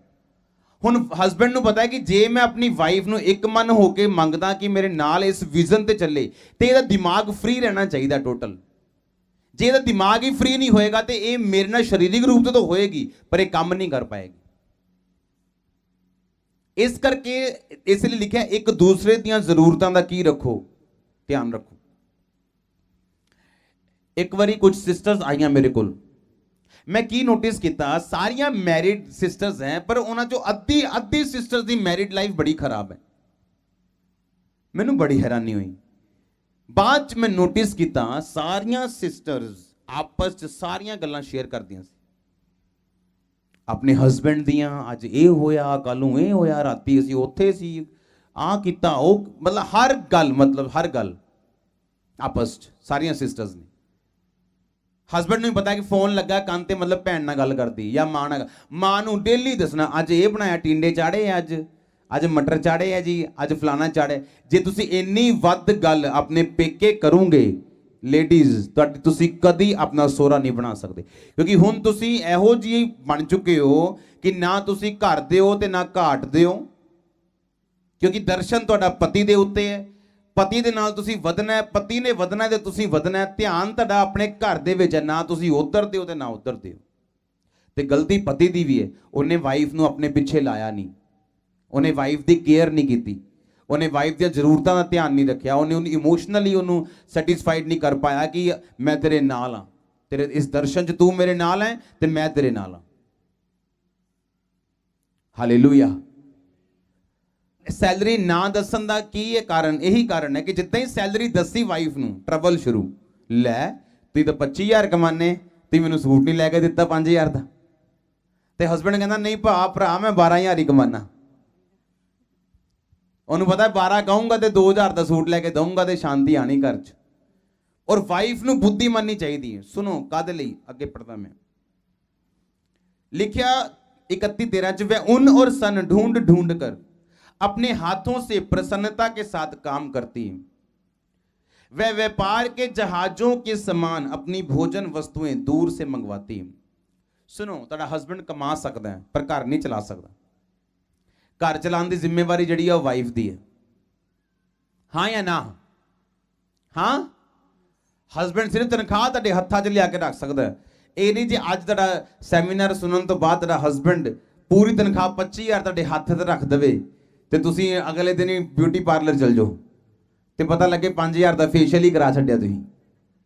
ਹਾਂ, ਲਿਖਿਆ ਉਹ ਆਪਣੀ ਵਸਤੂएं व्यापार के जहाज के समान दूर से मंगवाती। एक वाइफ ਨੂੰ ਪਤਾ ਹੈ ਕਿ ਮੈਂ ਜੇ ਸਬਜ਼ੀ ਮੰਡੀ ਆਲਸ ਤੇ ਮਾਰੀ ਗਈ ਨਹੀਂ ਥੋੜੀ ਦੂਰ, ਉਹਨੂੰ ਪਤਾ ਹੈ ਉੱਥੇ ਮੇਰੇ ਟਮਾਟਰ ਆ ਉਹ 10 ਰੁਪਏ ਕਿਲੋ ਹੈ, ਪਰ ਉਹਨੇ ਗਲੀ ਵਾਲੇ ਭਾਈ ਕੋ ਲੈਣੇ ਤੇ 25 ਰੁਪਏ ਕਿਲੋ ਮਿਲਣਗੇ। ਆਪਣੇ ਹਸਬੈਂਡ ਦੀ ਕਮਾਈ ਨੂੰ ਉਡਾ ਰਹੀ ਆ ਉਹ। ਜੇ ਤੁਸੀਂ ਅੱਜ 5 ਰੁਪਏ ਸੇਵ ਨਹੀਂ ਕਰ ਸਕਦੇ, ਕੱਲ ਨੂੰ ਤੁਸੀਂ 50,000 ਸੇਵ ਨਹੀਂ ਕਰੋਗੇ। ਤੁਹਾਡੇ 'ਚ ਆਦਤ ਨਹੀਂ ਹੈ ਸੇਵ ਕਰਨ ਦੀ। लिखा कि जो ऊन और सन ढूंढ ढूंढ कर अपने हाथों से प्रसन्नता के साथ काम करती। जेड़ी भली पत्नी है वो पत्नी विजनरी पत्नी है। ਉਹਨੂੰ ਪਤਾ ਹੈ ਕਿ ਜੇ ਮੇਰਾ ਹਸਬੈਂਡ 20,000 ਲੈ ਕੇ ਆਇਆ ਤੇ ਮੈਂ ਜੋ ਕਿੱਦਾਂ ਸੇਵ ਕਰਕੇ ਆਪਣੇ ਫਿਊਚਰ ਦੇ ਵਿੱਚ ਉਸ ਸੇਵਿੰਗ ਦੇ ਨਾਲ ਮੈਂ ਇੱਕ ਬਿਜ਼ਨਸ ਸ਼ੁਰੂ ਕਰਾਂਗੀ। ਸੁਣੋ, ਬਾਈਬਲ 'ਚ ਕਿਤੇ ਨਹੀਂ ਲਿਖਿਆ ਹਾਊਸ ਵਾਈਫ। बाइबल च जिक्र नहीं है housewife. There is no housewife in Bible. अगर हस्बैंड 10,000 कमाता है और घर च हल्की जी तंगी है, अगर वाइफ 4,000 कमाए सिर्फ, घर स्वर्ग बन जाएगा 1 महीने च। पर हस्बैंड नूं प्रॉब्लम यह है, वो बेचारा इन्ना घमंडी है कि वो चाहता ही नहीं कि वाइफ जाए किते, उन्होंने डर लगता है। क्योंकि जिहड़ी वाइफ्स आ वो as a helper, as a advisor परमेश्वर ने भेजा। ਤੇ ਆਪਾਂ ਸਿਰਫ ਘਰ ਦਾ ਕੰਮ ਕਰਨ ਦੇ ਲਈ ਹੀ ਨਹੀਂ ਹੈਗੇ, ਬਲਕਿ ਅਸੀਂ ਬਾਹਰ ਬਿਜ਼ਨਸ ਵੀ ਕਰ ਸਕਦੇ ਹਾਂ। ਜੇ ਕੋਈ ਸਿਲਾਈ ਕਢਾਈ ਕੁਝ ਵੀ ਆਂਦਾ, ਜੇ ਛੋਟੇ ਬੱਚੇ ਆ ਤੇ ਆਪਾਂ ਘਰ ਵਿੱਚ ਰਹਿ ਕੇ ਵੀ ਉਹ ਕੰਮ ਕਰ ਸਕਦੇ ਹਾਂ। ਉਹਦੇ ਨਾਲ ਕੀ ਹੋਊਗਾ? ਫਾਈਨੈਂਸ਼ੀਅਲੀ ਸਪੋਰਟ ਹੋਗੀ ਹਸਬੈਂਡ ਨੂੰ। ਔਰ ਜਿਹੜਾ ਕੰਮ, ਜਿਹੜੀ ਸੇਵਿੰਗਸ ਆਪਾਂ ਚਾਹੁੰਦੇ ਆ ਫਿਊਚਰਸ ਦੇ ਲਈ, ਆਪਣੇ ਬੱਚਿਆਂ ਦੇ ਲਈ, ਆਪਣੇ ਪਰਿਵਾਰ ਲਈ, ਉਹ ਹੋਰ ਬਹੁਤ ਵਧੀਆ ਤਰੀਕੇ ਨਾਲ ਅਸੀਂ ਕਰ ਸਕਦੇ ਹਾਂ। ਇੱਕ ਕੀੜੀ ਵੀ ਸੇਵਿੰਗ ਕਰਦੀ ਹੈ। ਉਹਨੂੰ ਪਤਾ ਸਰਦੀਆਂ 'ਚ ਕੁਝ ਮਿਲਣਾ ਨਹੀਂ ਤੇ ਗਰਮੀਆਂ 'ਚ ਖੰਡ, ਗਰਮੀਆਂ 'ਚ ਜੋ ਮਿਲੇ ਲੈ ਕੇ ਜਾਂਦੀ। ਫਿਰ ਉੱਤੇ ਉੱਲੀ ਲੱਗਦੀ ਹੈ ਜਦੋਂ ਉਹ ਖਾਂਦੀ ਹੈ ਉਹ ਸਰਦੀਆਂ ਦੇ ਵਿੱਚ। ਤੇ ਪਰਮੇਸ਼ਵਰ ਕਹਿੰਦਾ ਕੀੜੀ ਕੋ ਸਿੱਖ, ਕਿੱਦਾਂ ਉਹ ਆਪਣਾ ਆਹਾਰ ਧੂਪ ਕਾਲ ਦੇ ਵਿੱਚ ਸੰਚੇ ਕਰਦੀ, ਇਕੱਠਾ ਕਰਦੀ ਹੈ ਤਾਂ ਕਿ ਉਹਨੂੰ ਸ਼ੀਤ ਕਾਲ ਦੇ ਵਿੱਚ ਕੰਮ ਕਰਨਾ ਨਾ ਪਵੇ। ਹਾਲੇਲੂਇਆ। ਅਗਰ ਇੱਕ ਵਾਈਫ ਦੇ ਹੱਥ ਵਿੱਚ ਉਹ ਆਪਣੀ ਤਨਖਾਹ ਦੇ ਹੀ ਦਿੰਦਾ, कहती वो अपनी व्यापार के जहाजों के समान अपनी भोजन वस्तु दूर से मंगवाती। क्यों दूरों मंगवाओगी हो? अपने पड़ोसी ने पूछो क्यों। हाँ पूछो पूछो, बोलो क्यों। क्यों मंगाओगी दूरों? जे मेरी वाइफ ਨੂੰ ਪਤਾ ਹੈ ਕਿ ਮੈਂ ਟਿੰਡੇ ਦੂਰੋਂ ਮੰਗਾਵਾਂਗੇ ਤੇ 10 ਰੁਪਏ ਸਸਤੇ ਪੈਣਗੇ, ਜੇ 10 ਚੀਜ਼ਾਂ ਮੰਗਾਉਂਗੇ 100 ਰੁਪਏ ਦੀ ਸੇਵਿੰਗ ਹੋ ਗਈ। ਪਰ ਅਸੀਂ ਆਲਸੀ ਆ ਕਈ ਵਾਰੀ। ਭਲੀ ਪਤਨੀ ਕੌਣ ਪਾ ਸਕਦਾ? ਉਹਦਾ ਮੁੱਲ ਮੂੰਗਿਆਂ ਨਾਲੋਂ ਜ਼ਿਆਦਾ। ਉਹ ਭਲੀ ਪਤਨੀ ਕੀ ਹੈ? ਕਹਿੰਦਾ उन सन ढूंढ ढूंढ कर हाथों के साथ प्रसन्नता के साथ काम करती। वो वेस्टेज नहीं करती, वो वेस्टर नहीं है, वो फालतू पैसा नहीं खर्च करती, वो सेविंग करने वाली लेडी है। ਉਹ ਦੂਰ ਤੋਂ ਚੀਜ਼ਾਂ ਮੰਗਾ ਰਹੀ। ਦੂਰ ਦਾ ਮਤਲਬ ਜਦੋਂ ਸਸਤੀਆਂ ਪੈਂਦੀਆਂ ਉੱਥੋਂ ਮੰਗਾ ਰਹੀ ਆ ਔਰ ਆਪਣੇ ਪਤੀ ਦੇ ਪੈਸੇ ਨੂੰ ਸੇਵ ਕਰ ਰਹੀ। ਉਹ ਜਦੋਂ ਹਸਬੈਂਡ ਵੀ ਦੇਖਦਾ ਮੇਰਾ ਪੈਸਾ ਸੇਵ ਹੋ ਰਿਹਾ ਔਰ ਨੈਕਸਟ ਟਾਈਮ 25000 ਦੀ ਜਗ੍ਹਾ ਉਹ 28000 ਤੁਹਾਡੇ ਹੱਥ 'ਚ ਦੇਗਾ। ਉਹ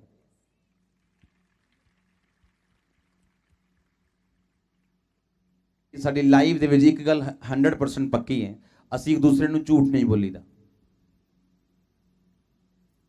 ਮੈਂ ਖੁਦ ਦੇ ਦਾਂਗਾ 25000 ਰੁਪਇਆ 20000 ਰੁਪਇਆ, ਆ ਲੈ ਲਓ ਉਹ ਲੈ ਲਓ, ਬਟ ਝੂਠ ਬੋਲ ਕੇ ਸਾਡੇ ਘਰ 'ਚ ਕੁਝ ਨਹੀਂ ਆਉਂਦਾ ਕਿਉਂਕਿ ਅਸੀਂ ਆਪਣੀ ਜਿਹੜੀ ਨੀਂਵ ਹੈ ਉਹ ਰੇਤ ਦੇ ਉੱਤੇ ਨਹੀਂ ਰੱਖਣਾ ਚਾਹੁੰਦੇ। ਆਮੀਨ। ਮੋਸਟਲੀ ਵਾਈਫਸ ਅੰਦਰ ਹਮੇਸ਼ਾ ਝੂਠ ਬੋਲਣ ਦੀ ਆਦਤ ਹੈ ਔਰ ਮੋਸਟਲੀ ਕੀ ਕਰਦੀਆਂ ਹੋ, ਜੇ ਆਪਾਂ ਸੂਟ ਲਿਆ 1000 ਰੁਪਏ ਦਾ ਤਾਂ ਦੱਸਣਾ ਹਸਬੈਂਡ ਨੂੰ 500 ਰੁਪਏ ਦਾ। ਕਿਉਂ? ਤਾਂ ਕਿ ਹਸਬੈਂਡ ਝਟਕਾ ਨਾ ਮਾਰੇ। ਉਹ ਛੋਟਾ ਛੋਟਾ ਝੂਠ ਜਦੋਂ ਵੱਡਾ ਹੋ ਜਾਂਦਾ ਹੈ ਫਿਰ ਉਹ ਸ਼ੈਤਾਨ ਬਣ ਜਾਂਦਾ। ਉਹਨੇ ਬੱਚਿਆਂ ਅੱਗੇ ਝੂਠ ਬੋਲੀ ਜਾਣਾ, ਬੱਚਿਆਂ ਦੀਆਂ ਗਲਤੀਆਂ ਪਿਤਾ ਤੋਂ ਛੁਪਾਈ ਜਾਣੀਆਂ। ਕੋਈ ਮਾਂ ਆਪਣੇ ਬੱਚਿਆਂ ਦੀ ਗਲਤੀ ਪਿਤਾ ਦੇ ਕੋਲੋਂ ਅਗਰ ਉਹ ਛੁਪਾਉਂਦੀ ਹੈ ਉਹ ਕੱਲੀ ਫਾਈਟਰ ਬਣ ਜਾਏਗੀ, ਕੱਲੀ ਲੜੇਗੀ ਔਰ ਥੱਕ ਜਾਏਗੀ ਆਪਣੀ ਲਾਈਫ ਤੋਂ, ਕਿਉਂਕਿ ਹਸਬੈਂਡ ਲੀਡਰ ਹੈ।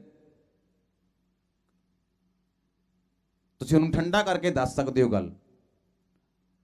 ਕੋਈ ਬੱਚੇ ਦੀ ਗੱਲ ਹੋ ਵੀ ਗਈ ਕਿਸੇ ਜਵਾਨ ਬੱਚੇ ਦੀ, ਉਹਨੂੰ ਠੰਡਾ ਕਰਕੇ ਦੱਸ ਸਕਦੇ ਹੋ ਆਪਣੇ ਹਸਬੈਂਡ ਨੂੰ ਕਿ ਉਹ ਰਿਐਕਟ ਨਾ ਕਰੇ, ਮਾਰੇ ਕੁੱਟੇ ਨਾ।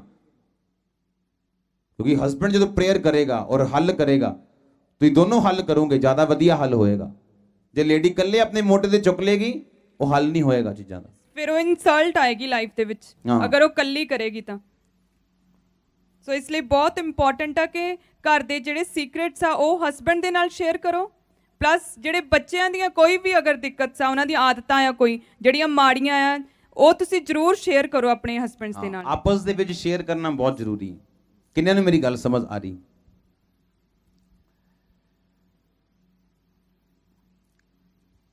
ਸੈਕਿੰਡ ਗੱਲ, ਤੁਹਾਨੂੰ ਇਸੇ ਲਈ ਕਿਹਾ ਗਿਆ ਕਿ ਆਪਣੀ ਲਾਈਫ ਨੂੰ ਮੇਨਟੇਨ ਕਰਨਾ, ਆਪਣੀ ਬਾਡੀ ਨੂੰ ਵੀ ਮੇਨਟੇਨ ਕਰਨਾ, ਇੱਕ ਦੂਸਰੇ ਦੇ ਲਈ ਵਧੀਆ ਪ੍ਰੈਜੈਂਟੇਸ਼ਨ ਤੁਹਾਡੀ ਇੱਕ ਦੂਸਰੇ ਦੇ, ਚਾਹੇ ਤੁਸੀਂ ਹਸਬੈਂਡ ਵਾਈਫ ਹੋ, ਇੱਕ ਦੂਸਰੇ ਨੂੰ ਗਾਰੰਟਡ ਨਹੀਂ ਲੈਣਾ। ਅੱਜ ਮੈਰਿਜਸ ਟੁੱਟਣ ਦਾ ਨੰਬਰ 1 ਰੀਜ਼ਨ ਹੈ ਬਾਹਰ ਹਸਬੈਂਡ ਦੇ ਸੰਬੰਧ ਹੋਣੇ, ਬਾਹਰ ਲੇਡੀਜ਼ ਦੇ ਸੰਬੰਧ ਹੋਣੇ।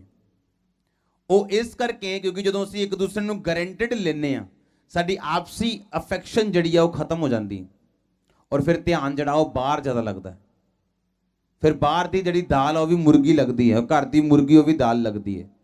ਤੇ ਫਿਰ ਜਦੋਂ ਬਾਹਰ ਦੀ ਬੰਦਾ ਦਾਲ ਖਾਣ ਜਾਂਦਾ ਹੈ ਤੇ ਫਿਰ ਹੌਲੀ ਹੌਲੀ ਫਸਦਾ ਹੈ। ਤੇ ਲਿਖਿਆ ਕਿ ਜਿਹੜਾ ਕੋਈ ਪਰਾਈ ਇਸਤਰੀ ਦੇ ਕੋਲ ਜਾਏਗਾ ਉਹ ਇਹੋ ਜਿਹਾ ਹੋਏਗਾ, ਛਾਤੀ ਤੇ ਅੱਗ ਰੱਖੇਗਾ ਤੇ ਉਹ ਜਲੇਗਾ ਹੀ ਜਲੇਗਾ। ਐਦਾਂ ਤਾਂ ਨਹੀਂ ਹੋ ਸਕਦਾ ਕਿ ਜੇ ਕੋਈ ਛਾਤੀ ਤੇ ਅੱਗ ਰੱਖੇ ਤੇ ਉਹ ਜਲੇ ਨਾ, ਐਵੇਂ ਨਹੀਂ ਹੋ ਸਕਦਾ। ਜਿਹੜਾ ਪਰਾਈ ਇਸਤਰੀ ਕੋ ਜਾਏਗਾ ਉਹਦਾ ਪਰਿਣਾਮ ਨਾਗ ਦੋਨਾ ਸਾ ਕੜਵਾ ਹੋਏਗਾ, ਬਾਈਬਲ ਦੱਸਦੀ ਹੈ। ਤੇ ਉਹਦੀ ਫੈਮਿਲੀ ਦੇ ਵਿੱਚ ਜਿਹੜੀ ਮੈਰਿਜ ਹੈ, ਜਿਹੜੀ ਪ੍ਰਭੂ ਨੇ ਬਲੈਸ ਕੀਤੀ ਹੋਈ ਹੈ, ਉਹ ਹਮੇਸ਼ਾ ਲਈ ਖਰਾਬ ਹੋ ਗਈ। ਉਹ ਵੱਖਰੇ ਵੱਖਰੇ ਹੋ ਗਏ, ਟੁੱਟ ਗਏ, ਉਹ ਵਿਜ਼ਨ ਖਤਮ ਹੋ ਗਿਆ, ਮੈਰਿਜ ਡਿਸਟਰਬ ਹੋ ਗਈ, ਟੋਟਲ ਵਿਜ਼ਨ ਡਿਸਟਰਬ ਹੋ ਗਿਆ, ਟੋਟਲ ਜ਼ਿੰਦਗੀ ਖਤਮ ਹੋ ਗਈ ਫਿਰ ਤੁਹਾਡੀ। ਅਗਰ ਤੁਹਾਡੇ ਬਾਹਰ ਮੈਰਿਜ ਦੇ ਵਿੱਚ ਸੰਬੰਧ ਹੈ, ਮੈਰਿਜ ਨੂੰ ਛੱਡ ਕੇ। ਕਿੰਨੇ ਮੇਰੀ ਗੱਲ ਸਮਝ ਰਹੇ? ਵਾਈਫ ਚੋਰੀ ਕਿਉਂ ਕਰਦੀ ਹੋਗੀ? ਹਸਬੈਂਡ ਝਟਕਾਂ ਬਹੁਤ ਮਾਰਦਾ। ਉਹਨੇ 1000 ਵਾਲਾ ਸੂਟ ਲੈ ਲਿਆ ਤੇ ਤਬਾਹੀ ਮਚਾ ਦੇਣੀ ਹੈ ਹਸਬੈਂਡ ਨੇ ਘਰ ਦੇ ਵਿੱਚ। ਅਗਰ ਤੁਹਾਡੀ ਵਾਈਫ ਖੁਸ਼ ਹੈ ਤੇ ਉਹਨੂੰ ਰੱਖੋ ਖੁਸ਼, ਨੋ ਪ੍ਰੋਬਲਮ। खुद शॉपिंग करवा के लेके आओ। ਤੁਹਾਨੂੰ ਸ਼ੌਂਕ ਨਹੀਂ ਹੈ ਸ਼ਾਪਿੰਗ ਕਰਨ ਦਾ ਤਾਂ ਵੀ ਫਿਰ ਵੀ ਖੁਦ ਜਾਓ। ਇੱਕ ਵਲੰਟੀਅਰ ਮੇਰੇ ਕੋਲ ਆਈ, ਇੱਕ ਲੇਡੀ 50 ਸਾਲ ਦੀ ਉਮਰ ਹੋਣੀ ਹੈ ਉਹਨਾਂ ਦੀ। ਕਹਿੰਦੀ ਮੇਰਾ ਹਸਬੈਂਡ ਮੇਰੇ ਕੋਲ ਨਾ ਹਾਲੇ ਵੀ ਫਿਜ਼ੀਕਲ ਰਿਲੇਸ਼ਨ ਚਾਹੁੰਦਾ ਹੈ ਤੇ ਮੈਂ ਨਹੀਂ ਚਾਹੁੰਦੀ। ਮੈਂ ਨਾ ਪ੍ਰਭੂ ਚ ਜਦ ਦੀ ਆਈ ਹਾਂ ਵਧੀਆ ਤਰੀਕੇ ਨਾਲ, ਬਸ ਮੈਂ ਹੁਣ ਚਾਹੁੰਦੀ ਨਹੀਂ ਕਿ ਮੈਂ ਕੋਈ ਇਦਾਂ ਦਾ ਕੰਮ ਕਰਾਂ। ਮੈਂ ਕਿੱਦਾਂ ਦਾ ਕੰਮ ਕਰਾਂ? ਮੈਂ ਕਿਹਾ ਇਹ ਕਿੱਦਾਂ ਦਾ? ਮੈਂ ਕਿਹਾ ਇਹ अपवित्रता ही है। ਵਿਆਹ ਤੋਂ ਬਾਅਦ ਆਪਣੇ ਹਸਬੈਂਡ ਨੂੰ ਦੂਰ ਰੱਖਣਾ, ਆਪਣੀ ਵਾਈਫ ਨੂੰ ਦੂਰ ਰੱਖਣਾ, ਇਹ ਅਪਵਿੱਤਰਤਾ ਹੀ ਹੈ, ਇਹ ਪਵਿੱਤਰਤਾ ਹੀ ਨਹੀਂਗੀ। ਮੈਰਿਜ ਤੋਂ ਪਹਿਲਾਂ ਕਿਸੇ ਦੇ ਕੋਲ ਜਾਣਾ ਅਪਵਿੱਤਰਤਾ ਹੀ ਹੈ, ਮੈਰਿਜ ਤੋਂ ਬਾਅਦ ਆਪਣੀ ਵਾਈਫ ਕੋ ਨਾ ਜਾਣਾ ਇਹ ਅਪਵਿੱਤਰਤਾ ਹੀ ਹੈ। ਕਹਿੰਦੀ ਨਹੀਂ। ਥੋੜੇ ਦਿਨ ਬਾਅਦ ਉਹਦਾ ਹਸਬੈਂਡ ਉਸੇ ਮਹੱਲੇ ਦੀ ਜਵਾਨ ਕੁੜੀ ਲੈ ਕੇ ਭੱਜ ਗਿਆ।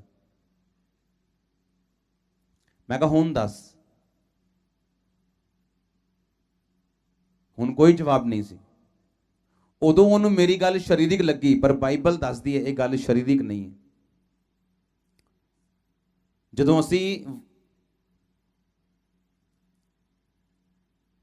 ਪਹਿਲਾ ਕੁਰਿੰਥੀਆਂ 7:3-5, ਕੁਲੱਸੀਓਂ 3:19, ਇਫਸੀਆਂ 5:18, ਇਹ ਤਿੰਨ ਅਸੀਂ ਬਾਬ ਪੜ੍ਹਦੇ ਹਾਂ, 3 ਵਰਸਿਸ ਪੜ੍ਹਦੇ ਹਾਂ 3 ਜਗ੍ਹਾ ਤੋਂ।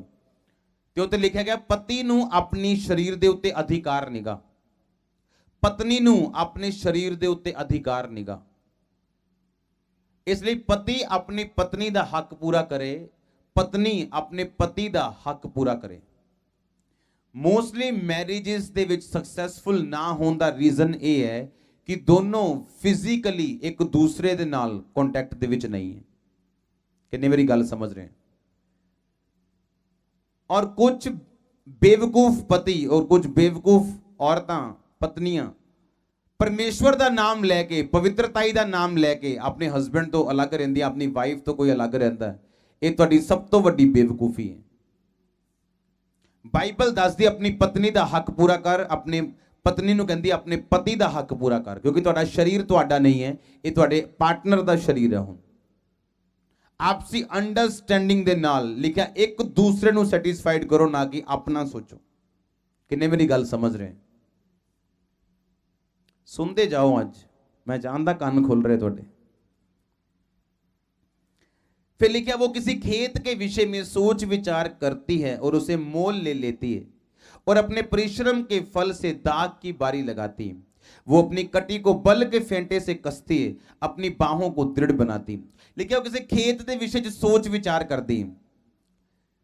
ਜਿਹੜੀ ਭਲੀ ਪਤਨੀ ਹੈ ਉਹ ਘਰ ਬੈਠੀ ਪਰੌਂਠੀਆਂ ਨਹੀਂ ਖਾ ਰਹੀ ਕਿ ਹਸਬੈਂਡ ਚਲਾ ਗਿਆ ਕੰਮ ਤੇ ਲੈ ਹੁਣ ਚਿਕਨ ਬਣ ਰਿਹਾ, ਲੈ ਹੁਣ ਸੁੱਤੀ ਹੈ, ਲੈ ਹੁਣ ਟੀਵੀ ਚੱਲ ਰਿਹਾ, ਸਾਰੀ ਦੁਪਹਿਰ ਟੀਵੀ ਪ੍ਰੋਗਰਾਮ ਚੱਲ ਰਹੇ ਹੈ। ਲਿਖਿਆ ਉਹ ਕਿਸੇ ਖੇਤ ਦੇ ਵਿਸ਼ੇ 'ਚ ਸੋਚ ਵਿਚਾਰ ਕਰਦੀ, ਮਤਲਬ ਕੋਈ ਬਿਜ਼ਨਸ ਸੋਚਦੀ ਆ। ਉਹ ਪੁਰਾਣੇ ਜ਼ਮਾਨੇ 'ਚ ਖੇਤ ਹੁੰਦੇ ਸੀ ਬਿਜ਼ਨਸ ਕਰਨ ਦੇ ਲਈ, ਜਾਂ ਭੇਡਾਂ ਬੱਕਰੀਆਂ ਹੁੰਦੀਆਂ ਸੀ, ਬਸ ਇਹੀ ਬਿਜ਼ਨਸ ਸੀਗੇ 5-7, ਜਾਂ ਭਾਂਡੇ ਬਣਾਉਣ ਦਾ ਹੁੰਦਾ ਸੀ, ਜਾਂ ਹਥਿਆਰ ਬਣਾਉਣ ਦਾ ਹੁੰਦਾ ਸੀ, ਜਾਂ ਲੱਕੜ ਦਾ ਫਰਨੀਚਰ ਬਣਾਉਣ ਦਾ ਹੁੰਦਾ ਸੀ, ਬਸ ਇਹ 10-15 ਬਿਜ਼ਨਸ ਸੀਗੇ ਬਸ। ਲਿਖਿਆ ਕਿਸੇ ਖੇਤ ਦੇ ਵਿਸ਼ੇ 'ਚ ਸੋਚ ਵਿਚਾਰ ਕਰਦੀ ਹੈ। ਭਲੀ ਪਤਨੀ ਜਿਹੜੀ ਹੈ, ਬੁੱਧੀਮਾਨ ਪਤਨੀ ਜਿਹੜੀ ਹੈ, ਉਹ ਸੋਚ ਵਿਚਾਰ ਕਰਨ ਵਾਲੀ ਪਤਨੀ ਹੈ। ਉਹ ਆਪਣੇ ਆਪ ਨੂੰ ਹਾਊਸ ਵਾਈਫ ਦਾ ਨਾਂ ਲੈ ਕੇ ਦੁਪਹਿਰੇ ਆਪਣੇ ਘਰ 'ਚ ਟੀਵੀ ਦੇਖਣ ਵਾਲੀ ਪਤਨੀ ਨਹੀਂ ਗੀ। ਉਹ ਸੋਚਣ ਵਾਲੀ ਪਤਨੀ ਹੈ ਕਿ ਕਿਹੜਾ ਕੰਮ ਮੈਂ ਕਰਾਂ ਕਿ ਮੈਂ ਆਪਣੇ ਹਸਬੈਂਡ ਦਾ ਸਾਥ ਦੇ ਸਕਾਂ। ਔਰ ਹਸਬੈਂਡ ਵੀ ਇੰਨੇ ਛੋਟੇ ਦਿਮਾਗ ਦੇ ਮਾਲਿਕ ਨਹੀਂ ਹੋਣੇ ਚਾਹੀਦੇ ਕਿ ਅਸੀਂ ਆਪਣੀ ਪਤਨੀ ਨੂੰ ਥੋੜੀ ਫ੍ਰੀडम ਨਾ ਦਈਏ। ਕਦੀ ਬਾਜ ਨੂੰ ਆਪਣੇ ਬੱਚਿਆਂ ਨੂੰ ਟ੍ਰੇਨਿੰਗ ਦਿੰਦੇ ਦੇਖੋ। ਜਦੋਂ ਬਾਜ ਦੇ ਬੱਚੇ ਵੱਡੇ ਹੋ ਜਾਂਦੇ ਆ ਔਰ ਉਹ ਚਾਹੁੰਦਾ ਕਿ ਉਹਦੇ ਬੱਚੇ ਆਪਣੇ ਆਪ ਉੜਨ, ਤੇ ਉਹਨਾਂ ਨੂੰ ਉਹ ਚਟਾਨ ਤੇ ਲੈ ਜਾਂਦਾ ਉੱਤੇ, ਤੇ ਕੀ ਕਰਦਾ ਉੱਥੋਂ ਸੁੱਟ ਦਿੰਦਾ ਉਹਨਾਂ ਨੂੰ। ਉਹਨਾਂ ਨੂੰ ਲੱਗਦਾ ਬੱਚਿਆਂ ਨੂੰ ਹਾਏ ਸਾਡਾ ਡੈਡੀ ਜਿਹੜਾ ਉਹ ਬੜਾ ਨਿਰਦਈ ਹੈ, ਸਾਨੂੰ ਸੁੱਟਦਾ ਚਟਾਨ ਤੋਂ। ਉਹ ਮਾਰਦੇ ਆ, ਹੱਥ ਪੈਰ ਡਿੰਗੇ ਬਿੰਗੇ ਹੋ ਕੇ ਡਿੱਗਦੇ ਆ, ਉਹ ਨਾਲੇ ਥਪ ਥਪ ਥਪ ਥਪ ਥਪ ਉੱਡਣ ਲੱਗ ਜਾਂਦੇ। ਜੇ ਨਹੀਂ ਉੱਡਦੇ ਤੇ ਬਾਜ ਥੱਲੇ ਜਾ ਕੇ ਚੁੱਕ ਲੈਂਦਾ, ਫਿਰ ਉਹਨਾਂ ਨੂੰ ਹਵਾ 'ਚ ਹੀ, ਫਿਰ ਦੁਬਾਰਾ ਉੱਪਰ ਲੈ ਜਾਂਦਾ, ਫਿਰ ਸੁੱਟਦਾ ਉਹਨਾਂ ਨੂੰ। ਤੇ ਫ੍ਰੀडम ਦੇਣੀ ਬਹੁਤ ਜ਼ਰੂਰੀ ਹੈ। ਮੈਂ ਐਸੇ ਪਰਿਵਾਰ ਦੇਖੇ ਆ ਜਿਨ੍ਹਾਂ ਦੇ ਹਸਬੈਂਡ ਆਪਣੇ ਬਿਜ਼ਨਸ 'ਚ ਫੇਲ ਹੋ ਗਏ ਆਪਣੀ ਪਤਨੀ ਦੇ ਕਰਕੇ। ਪਤਨੀ ਨੇ ਜਾਣ ਹੀ ਨਹੀਂ ਦਿੱਤਾ ਬਿਜ਼ਨਸ ਕਰਨ ਲਈ। ਜੇ ਕੋਈ ਫੋਰਨ ਜਾਣਾ ਚਾਹੁੰਦਾ ਸੀ ਉਹਨੂੰ ਜਾਣ ਹੀ ਨਹੀਂ ਦਿੱਤਾ, ਜੇ ਕੋਈ ਕੰਮ ਕਰਨਾ ਚਾਹੁੰਦਾ ਉਹਨੂੰ ਜਾਣ ਹੀ ਨਹੀਂ ਦਿੱਤਾ। ਤੇ ਮੈਂ ਇਸ ਚੀਜ਼ ਦੇ ਹੱਕ 'ਚ ਨਹੀਂ ਆ ਕਿ ਤੁਸੀਂ ਦੁਬਈ 'ਚ ਜਾਓ ਬਿਜ਼ਨਸ ਕਰਨ ਲਈ, ਤੇ ਉਥੋਂ ਸਿਰਫ 15,000 ਕਮਾਓ ਤੇ ਆਪਣੀ ਵਾਈਫ ਤੋਂ ਦੂਰ ਰਹੋ। ਮੈਂ ਇਸ ਹੱਕ 'ਚ ਨਹੀਂ ਹਾਂ। ਹਾਂ, ਤੁਸੀਂ ਅਮਰੀਕਾ ਜਾ ਸਕਦੇ ਹੋ, 2-3 ਸਾਲ 'ਚ ਪੱਕੇ ਹੋ ਜਾਓ, ਵਾਈਫ ਨੂੰ ਬੁਲਾਓ। ਜੇ ਨਹੀਂ ਪੱਕੇ ਹੋ ਸਕਦੇ ਵਾਪਸ ਆ ਜਾਓ। ਤੁਹਾਡਾ ਇਕੱਠਾ ਰਹਿਣਾ ਜ਼ਰੂਰੀ ਹੈ, ਪੈਸਾ ਘੱਟ ਵੀ ਚੱਲੂਗਾ, ਕੋਈ ਦਿੱਕਤ ਨਹੀਂ। ਮੁੜ ਕੇ ਹੀ ਖਬਰਾਂ ਸੁਣਦੇ ਆ, ਵਾਈਫ ਇੱਥੇ ਕਿਤੇ ਘੁੰਮ ਰਹੀ ਹੈ ਕਿਸੇ ਮੁੰਡੇ ਨਾਲ, ਬੰਦਾ ਦੁਬਈ 'ਚ ਕਿਸੇ ਕੁੜੀ ਨਾਲ ਘੁੰਮ ਰਿਹਾ ਤੇ ਹੈਲੋ ਫੋਨ ਤੇ ਹੋ ਰਹੀ। ਬਸ ਨੋ। ਇੱਕ ਵਿਜ਼ਨ ਦੇ ਤਹਿਤ ਚੱਲਿਆ ਜਾ ਸਕਦਾ ਹੈ। ਹਾਂ ਕਿ ਮੇਰੇ ਕੋਲ ਪੈਸਾ ਨਹੀਂ ਹੈ, ਮੇਰੇ ਕੋਲ ਕਰਜ਼ਾ ਹੈ 1,00,000, 1,50,000 ਦਾ, 2 ਲੱਖ ਦਾ, ਕਿ ਮੈਂ ਦੁਬਈ ਜਾਵਾਂਗਾ, ਮਸਕਟ ਜਾਵਾਂਗਾ, 25, 30, 35,000 ਮੇਰੀ ਤਨਖਾਹ ਹੋਣੀ ਹੈ।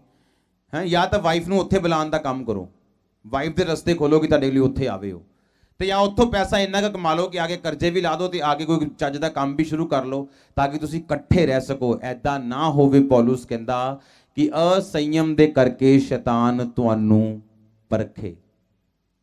ਹਾਲੇਲੂਇਆ। ਕੀ ਕਰਦੀ ਆ ਉਹ? ਲਿਖਿਆ ਉਹ ਰਾਤ ਨੂੰ ਉੱਠਦੀ ਹੈ, ਘਰਾਣੇ ਨੂੰ ਭੋਜਨ ਦਿੰਦੀ ਹੈ। ਇੱਕ ਹਸਬੈਂਡ ਆਪਣੀ ਵਾਈਫ ਨਾਲ ਕਦੀ ਬਣਿਆ ਨਹੀਂ ਰਹਿ ਸਕਦਾ ਜੇ ਉਹ ਚੰਗਾ ਖਾਣਾ ਨਹੀਂ ਖਾਏਗਾ ਰੋਜ਼। ਨੋਟ ਕਰੋ ਵਾਈਫਸ।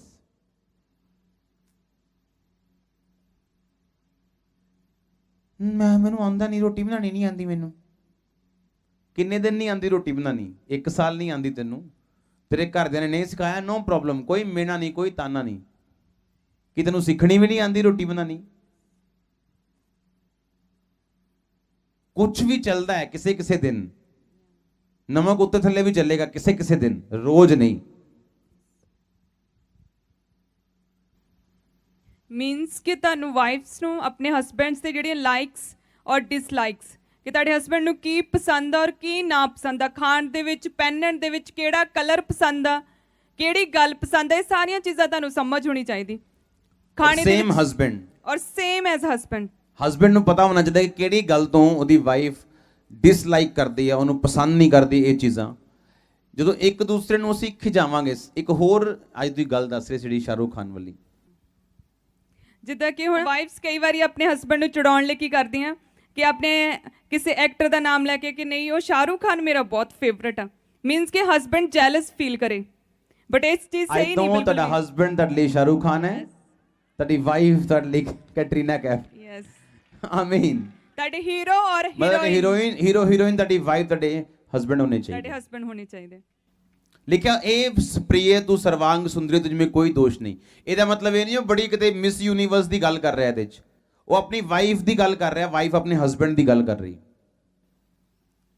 ਜਦੋਂ ਹੀਰਾ ਨਿਕਲਦਾ ਹੈ, ਅਗਰ ਤੁਹਾਨੂੰ ਹੀਰਾ ਦਿਖਾ ਦਈਏ ਅੱਜ LED ਦੇ ਉੱਤੇ, ਤੇ ਤੁਸੀਂ ਪਹਿਚਾਨ ਨਹੀਂ ਪਾਓਗੇ ਕਿ ਇਹ ਹੀਰਾ ਹੈ ਕਿ ਪੱਥਰ ਹੈ, ਕਿਉਂਕਿ ਹੀਰਾ ਪੱਥਰ ਦੇ ਵਾਂਗ ਨਜ਼ਰ ਆਉਂਦਾ ਪॉलिश ਤੋਂ ਬਿਨਾ। ਹੀਰੇ ਦੀ ਕਟਿੰਗ ਹੁੰਦੀ ਹੈ, ਪॉलिश ਹੁੰਦੀ ਹੈ, ਫਿਰ ਉਹ ਚਮਕਦਾ ਹੈ। ਕਿਉਂਕਿ ਜਦੋਂ ਵਿਆਹ ਹੁੰਦਾ ਨਾ ਤੇ ਹਸਬੈਂਡ ਦੇ ਦਿਮਾਗ 'ਚ ਵੱਖਰੇ ਖਿਆਲੀ ਪੁਲਾਵ ਹੁੰਦੇ, ਵਾਈਫ ਦੇ ਦਿਮਾਗ 'ਚ ਵੱਖਰੇ ਖਿਆਲੀ ਪੁਲਾਵ ਹੁੰਦੇ। ਵਿਆਹ ਤੋਂ ਬਾਅਦ ਐ ਹੋਊਗਾ, ਅਸੀਂ ਬੱਦਲਾਂ ਤੇ ਉੱਡਦੇ ਹੋਵਾਂਗੇ, ਸਵਰਗਦੂਤ ਫੁੱਲ ਸੁੱਟਦੇ ਹੋਣਗੇ ਉੱਤੋਂ। ਪਰ ਓਰੀਜਨਲੀ ਜਦੋਂ ਉਹ ਜਾਂਦੀਆਂ ਆਪਣੇ ਸਹੁਰੇ ਘਰ ਤੇ ਸਿਚੁਏਸ਼ਨ ਕੁਝ ਹੋਰ ਹੀ ਹੁੰਦੀ, ਸਰਪ੍ਰਾਈਜ਼ਡ ਰਹਿ ਜਾਂਦੇ ਆ ਬਿਲਕੁਲ, ਤੇ ਉਹ ਸ਼ੌਕਡ ਹੋ ਜਾਂਦੀਆਂ ਉਹ, ਤੇ ਸਰਪ੍ਰਾਈਜ਼ ਹੋ ਜਾਂਦੀਆਂ ਉਹਨਾਂ ਨੂੰ, ਝਟਕੇ ਲੱਗਦੇ ਵੱਡੇ ਵੱਡੇ ਜਦੋਂ 4 ਚੀਜ਼ਾਂ ਬੰਦ ਹੋ ਜਾਂਦੀਆਂ, ਜਦੋਂ ਘੂੰਘਟ ਕੱਟਣਾ ਪੈਂਦਾ, ਮਤਲਬ ਸੋ ਮੈਨੀ ਥਿੰਗਸ। ਤੇ ਉਹਨਾਂ ਨੂੰ ਇੱਕ ਗੱਲ ਦਾ ਧਿਆਨ ਰੱਖਣਾ ਪਊਗਾ ਕਿ ਹੀਰਾ ਵੀ ਸ਼ੇਪ 'ਚ ਨਹੀਂ ਆਂਦਾ ਕਦੀ, ਨਾ ਉਹ ਚਮਕਦਾ ਆਂਦਾ। ਤੁਹਾਨੂੰ ਕੱਟ ਕੇ, ਤੁਹਾਨੂੰ ਪਾਲਿਸ਼ ਕਰ ਕਰਕੇ ਸ਼ੇਪ ਕਰਨਾ ਪੈਂਦਾ ਆਪਣੀ ਮੈਰਿਜ ਲਾਈਫ ਨੂੰ। ਕਿਉਂਕਿ ਮੈਰਿਜ ਲਾਈਫ ਜਿਹੜੀ ਉਹ ਬਲੈਸਡ ਲਾਈਫ ਆ, ਪਰਮੇਸ਼ਵਰ ਨੇ ਅਨੁਗ੍ਰਹਿ ਦਿੱਤਾ ਹੈ। ਜਿਹਨੇ ਇਸਤਰੀ ਵਿਆਹ ਲਈ ਉਹਨੇ ਅਨੁਗ੍ਰਹਿ ਪਾ ਲਿਆ, ਉਹਨੇ ਉੱਤਮ ਪਦਾਰਥ ਪਾਇਆ, ਉਹਨੇ ਅਨੁਗ੍ਰਹਿ ਪਾਇਆ। ਬਾਈਬਲ ਕਹਿੰਦੀ ਕਿ ਜਿਸਨੇ ਇਸਤਰੀ ਵਿਆਹੀ ਉਸਨੇ ਅਨੁਗ੍ਰਹਿ ਪਾਇਆ, ਉਸਨੇ ਉੱਤਮ ਪਦਾਰਥ ਪਾਇਆ। ਇਹਦਾ ਮਤਲਬ ਕਿਹੜਾ, ਜਦੋਂ ਵਿਆਹ ਤੁਹਾਡਾ ਹੋਇਆ ਤੇ ਇਹ ਪਰਮੇਸ਼ਵਰ ਦੀ ਬਲੇਸਿੰਗ ਹੈ, ਇਹ ਪਰਮੇਸ਼ਵਰ ਦਾ ਪਲਾਨ ਹੈ। सेकंड लिखा वो अपने कटी को बल के फेंटे से कसती है और अपनी बाहों को दृढ़ बनाती। ਜਿਹੜੀ ਭਲੀ ਪਤਨੀ ਹੈ, ਜਿਹੜੀ ਸਪਿਰਿਚੁਅਲ ਵਾਈਫ ਹੈ, ਜਿਹੜੀ ਪਰਫੈਕਟ ਵਾਈਫ ਜਿਹਨੂੰ ਅਸੀਂ ਕਹਿੰਦੇ ਆ, ਆਦਰਸ਼ ਪਤਨੀ ਜਿਹਨੂੰ ਅਸੀਂ ਕਹਿੰਦੇ ਆ, ਉਹ ਸਟਰੋਂਗ ਹੈ ਮੈਂਟਲੀ। ਐਸੀਆਂ ਬਹੁਤ ਸਾਰੀਆਂ ਉਦਾਹਰਨਾਂ ਹੈ ਹਾਲੀਵੁੱਡ 'ਚ, ਬਾਲੀਵੁੱਡ 'ਚ, ਲੋਕਾਂ ਦੀ ਲਾਈਫ 'ਚ, ਜਿਹਦੇ ਹਸਬੈਂਡ ਜਦੋਂ ਡਾਊਨ ਹੋਏ ਉਹਨਾਂ ਦੀ ਵਾਈਫ ਨੇ ਅਪ ਕੀਤਾ ਉਹਨਾਂ ਨੂੰ ਬੋਲ ਕੇ। ਇੱਕ ਮੈਰਿਜ ਤੁਹਾਡੀ ਕਦੀ ਬਣੀ ਨਹੀਂ ਰਹਿ ਸਕਦੀ ਜੇ ਤੁਸੀਂ ਪ੍ਰੇਅਰਫੁਲ ਇਨਸਾਨ ਨਹੀਂ ਹੋ ਤਾਂ। ਜੇ ਹਸਬੈਂਡ ਪ੍ਰੇਅਰਫੁਲ ਨਹੀਂ ਹੈ, ਜੇ ਵਾਈਫ ਪ੍ਰੇਅਰਫੁਲ ਨਹੀਂ ਹੈ, ਤੁਹਾਡੀ ਮੈਰਿਡ ਲਾਈਫ ਕਦੀ ਸਕਸੈਸਫੁਲ ਨਹੀਂ ਹੋ ਸਕਦੀ। ਔਰ ਮੈਰਿਡ ਲਾਈਫ ਨੂੰ ਸਕਸੈਸਫੁਲ ਕਰਨਾ ਬਹੁਤ ਜ਼ਰੂਰੀ ਹੈ, ਨਹੀਂ ਤਾਂ ਤੁਹਾਡੇ ਬੱਚਿਆਂ ਦੇ ਵਿੱਚ ਰੋਂਗ ਸੀਡ ਪਏਗਾ, ਤੁਹਾਡੀ ਟੈਸਟਮਨੀ ਗਲਤ ਹੋਏਗੀ, ਤੁਹਾਡਾ ਪ੍ਰਭਾਵ ਗਲਤ ਹੋਏਗਾ। ਮਸੀਹ ਦੇ ਵਿੱਚ ਤੁਸੀਂ ਬੇਅਸਰੇ ਹੋਵੋਗੇ ਜੇ ਤੁਹਾਡਾ ਇਹ ਹਿੱਸਾ ਕਮਜ਼ੋਰ ਹੈ। ਤੇ ਤੁਹਾਡੀ ਵਾਈਫ ਤੁਹਾਡਾ ਸਪੋਰਟਰ ਹੈ। ਅਗਰ ਵਾਈਫ ਚਾਹੇ ਤਾਂ ਹਸਬੈਂਡ ਨੂੰ ਫੇਲਿਅਰ ਤੋਂ ਸਕਸੈਸਫੁਲ ਲੈ ਕੇ ਜਾ ਸਕਦੀ ਹੈ। ਕੁਝ ਲੇਡੀਜ਼ ਨੇ ਆਪਣੇ ਹਸਬੈਂਡ ਦੇ ਕੌਨਫੀਡੈਂਸ ਇੰਨੇ ਡਾਊਨ ਕਰਕੇ ਰੱਖੇ ਹੋਏ ਹੈ, ਫਿਰ ਉਹ ਕਹਿੰਦੀਆਂ ਕਿ ਸਾਡੇ ਹਸਬੈਂਡ ਸਾਡਾ ਆ ਨਹੀਂ ਕਰਦਾ, ਹਸਬੈਂਡ ਕੋ ਆਪ ਆ ਨਹੀਂ ਹੁੰਦਾ, ਉਹ ਨਹੀਂ ਹੁੰਦਾ, ਤੂੰ ਆਪ ਤਾਂ ਬੋਲ ਬੋਲ ਕੇ ਉਹਨੂੰ ਜ਼ੀਰੋ ਕੀਤਾ ਹੋਇਆ। ਥੋੜੀ ਜੀ ਗੱਲ 'ਚ ਐਡਾ ਤਗੜਾ ਪ੍ਰੈਸ਼ਰ ਉੱਤੇ ਪਾ ਕੇ ਰੱਖਿਆ ਹੋਇਆ, ਉਹ ਕਦੀ ਵੀ ਕਾਮਯਾਬ ਨਹੀਂ ਹੋ ਸਕਦਾ। ਕਿੰਨੇ ਮੇਰੀ ਗੱਲ ਸਮਝ ਰਹੇ? ਲਿਖਿਆ ਰਾਤ ਨੂੰ ਉਹਦਾ ਦੀਆ ਨਹੀਂ ਬੁਝਦਾ। ਇੱਕ ਭਲੀ ਪਤਨੀ ਜਿਹੜੀ ਹੈ ਉਹ ਪ੍ਰੇਅਰਫੁਲ ਔਰਤ ਹੈ, ਉਹ ਰਾਤ ਨੂੰ ਜਾਗਣ ਵਾਲੀ, ਪ੍ਰੇਅਰ ਕਰਨ ਵਾਲੀ ਔਰਤ ਹੈ। ਲਿਖਿਆ ਆਪਣੇ ਘਰਾਣੇ ਨੂੰ ਕੰਮ ਦਿੰਦੀ ਆ, ਉਹਨੂੰ ਹਰ ਆਪਣੇ ਘਰ ਦੇ ਕੰਮ ਦਾ ਕਰਾਉਣ ਦਾ ਪਤਾ ਹੈ ਕਿ ਕਿਹਨੂੰ ਕਿਹੜਾ ਕੰਮ ਦੇਣਾ। ਉਹ ਆਪਣੇ ਘਰ ਨੂੰ ਮੈਨੇਜ ਕਰ ਸਕਦੀ ਹੈ। ਅਗਰ ਉਹਦਾ ਪਤੀ ਕਮਾਉਣ ਦੇ ਲਈ ਗਿਆ ਤੇ ਪਿੱਛੋਂ ਆਪਣੇ ਘਰ ਨੂੰ ਫੁੱਲੀ ਮੈਨੇਜ ਕਰਕੇ ਉਹ ਰੱਖ ਸਕਦੀ ਹੈ।